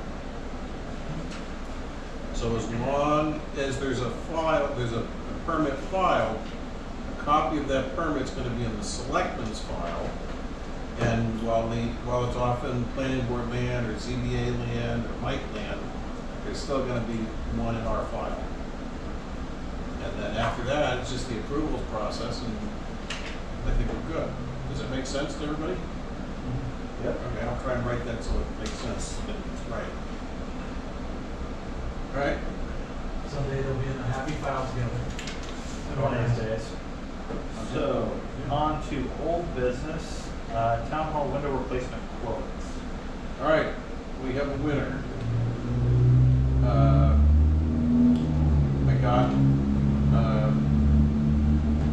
We had a bid from Carbones, we had a bid from Goulet, and Goulet offers the same windows, which is a higher quality window, and their bid is, Don't say the price. okay, their bid is lower than Carbones. So I would move that we approve the Goulet bid. All right. And that work is to be, we're gonna spread that, I think we're gonna spread that between 2 years, right? That's what I would assume. Do we have a second from the peanut I rally think out you there? have to second it. Second. He can second. He was. All those in favor? Aye. Opposed? Abstentions? Abstain. Thank you.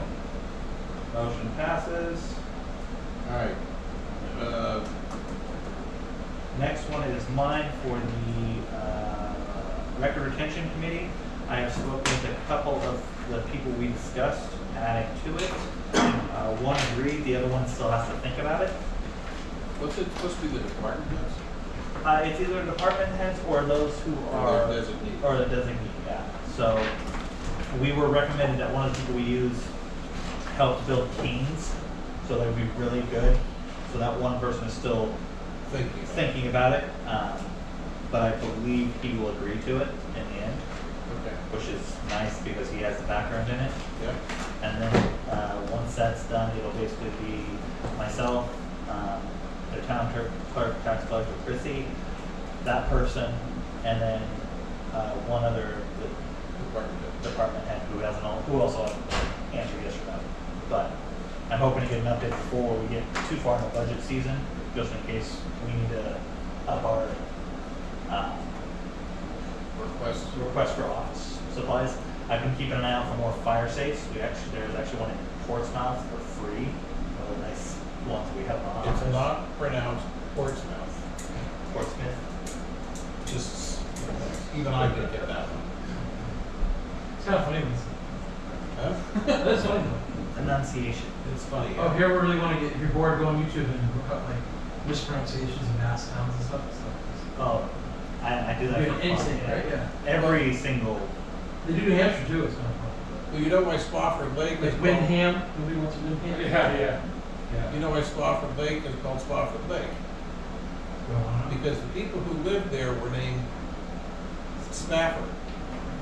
But when the map maker came through, S-P-A-F-F.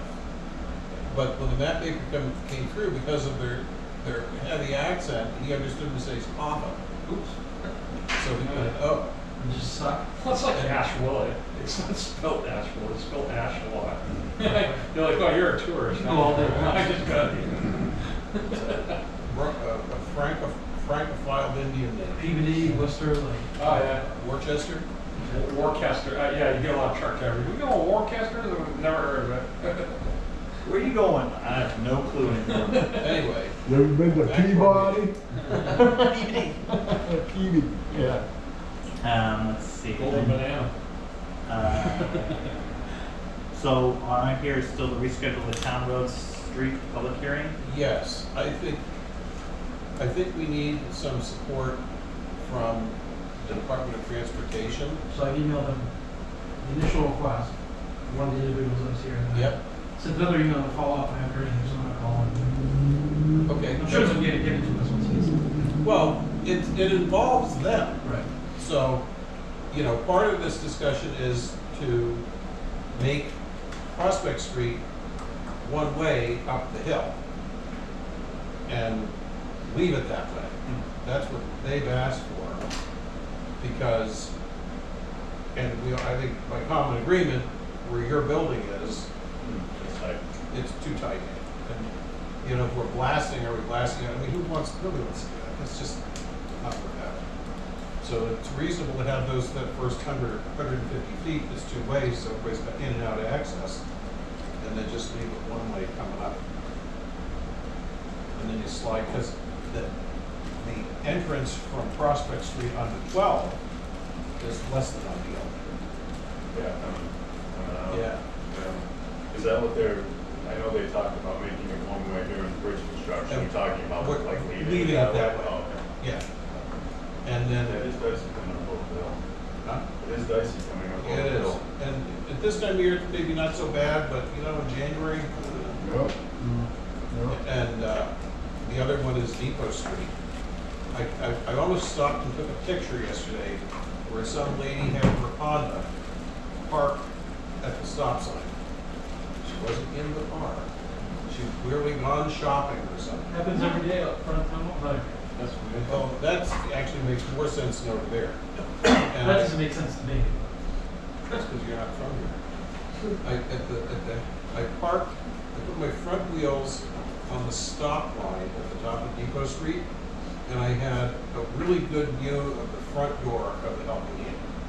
So I moved up and put my back wheels on the stop line, and I had a really good view of the storage box on the side of the Helping Hand.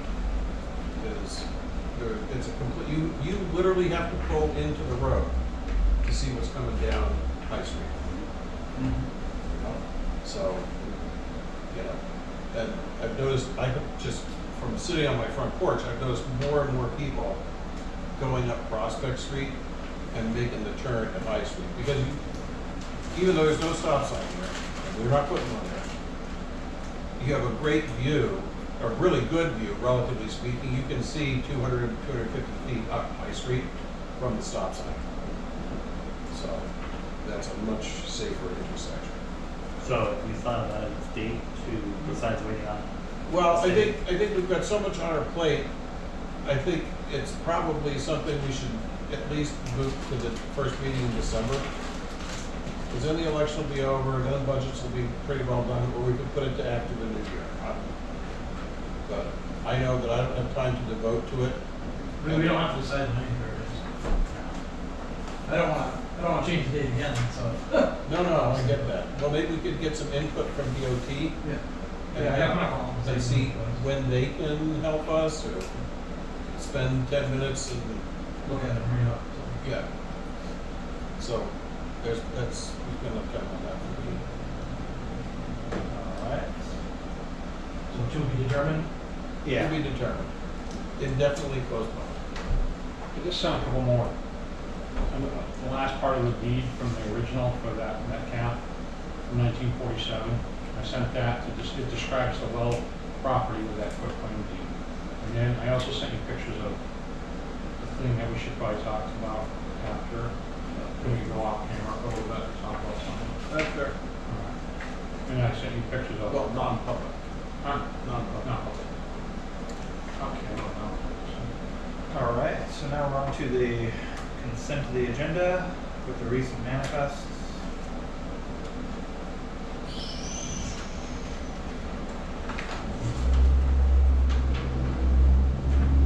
This thing. That. Number 6. Did we need to, Jeremy, under 5B, before we move on, did we need to vote on adopting this policy, or did we already do that? No, I left No. them there because we haven't really closed it out yet. Once we get the department, people started, we're gonna look through that. Okay. As a group. Curtis often will leave the stuff in that I'm just hanging. All right, I wasn't. So I kind of did that with you and I just pulled it. Okay, I wasn't quite clear. Yeah, that one we gotta write Okay, right through it. so now we're gonna go to, I moved, we approve the payroll in the amount of $80 on 8/16. I hope they weren't counting on it. I move that we approve payroll in the amount of $22,263 for 9/16, $21,061.52 for 9/23. And then for accounts payable, $200 for September 9th, $195,417.07 for September 12th, of which $182,696.09 is a payment to the Monadnock Regional School District. On 9/6, we had accounts payable of $408.82, and on 9/19, $24,886.25. I'll second. All right, any further discussion? All those in favor? Aye. Jeremy, can you start reaching out to the principal stone for a list of these students? It's Sure. October 5th is the day. Correct. Start reaching out now. Oh, yeah. That's only 2 weeks away. Yeah. 3 weeks away, so. You know what he's talking about? I know this left. Yeah, there's a list of all the students that go to the different schools from Troy. They have it, they should have it, they have to have it out to the towns by October 5th. Well, no, they can't have it by October 5th. The law is, October 5th is the census day. And that's the day that all of your funding is based on. If you had 4,000 kids on October 4th and 3,900 of them left on October 5th, you would only get the 100 kids left. It's whatever your school population is on that day. And so our bill to the district is based upon Troy residents in the school district. And it's the way our school district works, we might have Troy kids in Swansea and Swansea kids in Troy. So the fact that a kid goes to Swansea, the Troy school, does not necessarily mean they're one of our kids. I mean, they're all our kids and we love them, but we'd like their town to pay for them. So So it's you don't love them that much. It's just a start reaching out, Yeah. get yourself to know Principal Stone, because sometimes it's very delayed and Yeah, if you get it by November 1, you're doing great. We're quick, it's not just, Dr. Stone, it's, high school and middle school and everything, it's the whole, whoever's Right. in charge of the whole district. Right, yeah. right, it's the whole K through, Yeah, it's everyone, but usually we were reaching out, I think they were reaching out to Principal Stone originally. Dr. well, that's as Stone. good a place to start. And when we get it, we go through it, make sure that people actually look through it. Correct. Yes. Not like Or anyone that attempt it. lie, but we attempt to. Mistakes can be made. It happens from time to time. Speaking about money, I guess it's popped in my head, but, around what time do we start thinking about another can later in the year? When we need the money, hopefully we don't need the money. Why do we need the I money? mean, we're at like $1 million, but we got $730,000 plus of school payments alone, but in the account. but we're gonna have money coming in too. Yeah, December. We're gonna stick, yeah, well, Big chunk. it's not time to panic yet, I know, yeah, so. but when I do, I call it that. All those We busters. should talk about Well, usually you've been coordinating with Dan, though, right? I have been. I'd be entirely happy to have somebody else do that. It would have been good if we moved all of our accounts over to people that actually lend us money. That's Just a good saying. idea. You should probably do that. We're working on it. We're about, Snail's pace. That's our way there, yeah. because we love working with America's most inconvenient bank. Okay. So I move that we approve the public minutes of the selectmen's meeting on September 5th as submitted. I'll second. All right. Any further discussion on that? All those in favor? Aye. I move that we approve the non-public minutes of the selectmen's meeting of September 5th as submitted. I'll second. All right.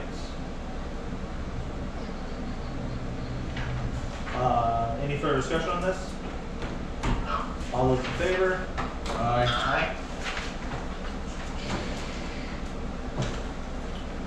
All right. And This we is- have board correspondence, which, Well, I don't think any of that's really, Yeah. need to address the meeting and stuff. It's all approved.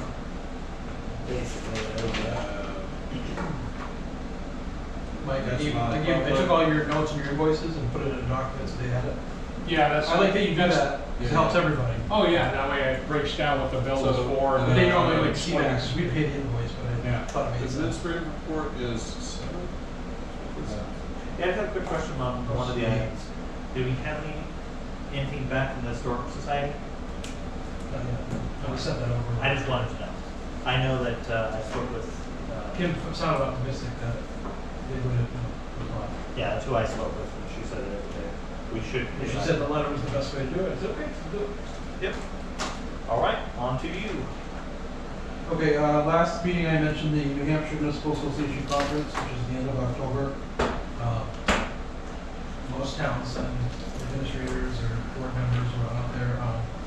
They break out in separate sessions all day long, and you know, one might focus on the IC. Where is this? Manchester. I mean, it seems like a punishment. You should probably go. Yeah, I wouldn't be asking for a hotel. Even though we are a member, we give them more money. It's $165 per person to go if we pay. Now, does that price include the hotel? No, I don't know. No. I'll just, I need to find out my owner, just try that. I've never seen that. Do you want to go? Oh, my God, yeah. Well, I move that we approve Jeremy to attend the NHMA conference, and we provide him with per diem as established in our policy previously. But no. I'll second. All right, any further discussion? Do you think anyone else should go with you? There's a And long it's a list. conference to go to, just so you know. Huh? Is it? I'm not sending you, Curtis. It usually is the one. Yeah. Relax, No, homie. I'm just saying it's a good conference to go to. Oh, I know, and you're not going. You don't need to go. No, because there's a list. Need to go. There's a list of other people. I was wondering. We're a small town, you can go on your own. What about Sandra? There's only so many people to pick from, you know. You gotta pick one. Well, that's why the fuck is it there's road agent. Oh, yeah, they invite everybody into something. Trustee to trust fund. It's mostly administrators, Sure, it's finance, mostly this, which is. board members. Okay. All right, all those in favor of sending this to Jeremy? Aye. Sucker. I mean, aye. I mean, you sent John in this friggin' snow that day. I don't think John would want to And, you know, you make a joke about that, but it probably No, will. it's happened. I've done trick go. or treating in the snow. Halloween snowstorm? You ever did trick or treating in the snow? Oh, yeah, Yeah. absolutely. Yeah. All right, your B? Oh, yeah, if anybody's interested, DES is coming tomorrow, tentatively at 12:30 to do an inspection of the Perkins one. Does John know? John's going, I'm going. I think water and sewer's going, I invited him before.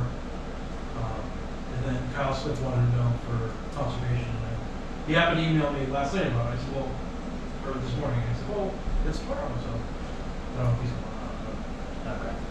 I'll pass on that. It's a, look, it's a dam. It's got concrete.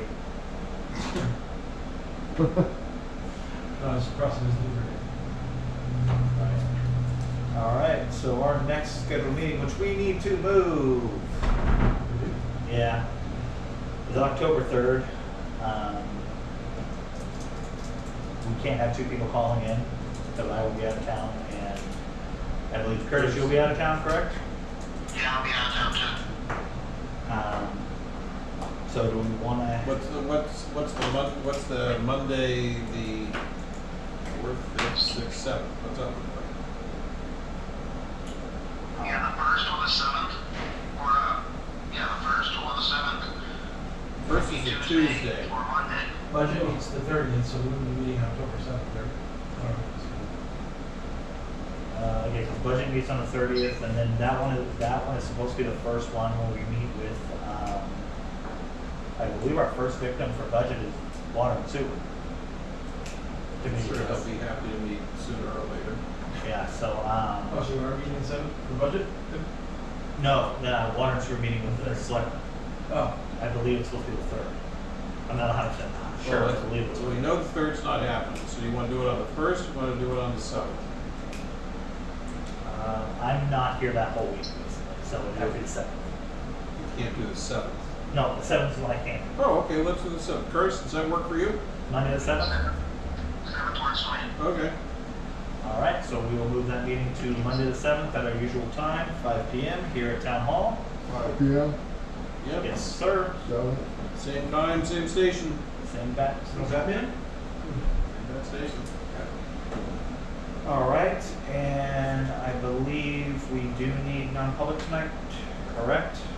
Yep. It won't be long. For 91A3. Eric actually just made an appointment for Monday. Usually it comes from your office to do a walkthrough of what he's been doing and we'll look at what's going on with demolition, make sure it's safe over there. So I'll arrange that to go over there. Don't have too much fun. 30, yeah. It's not a lot of walking through that window.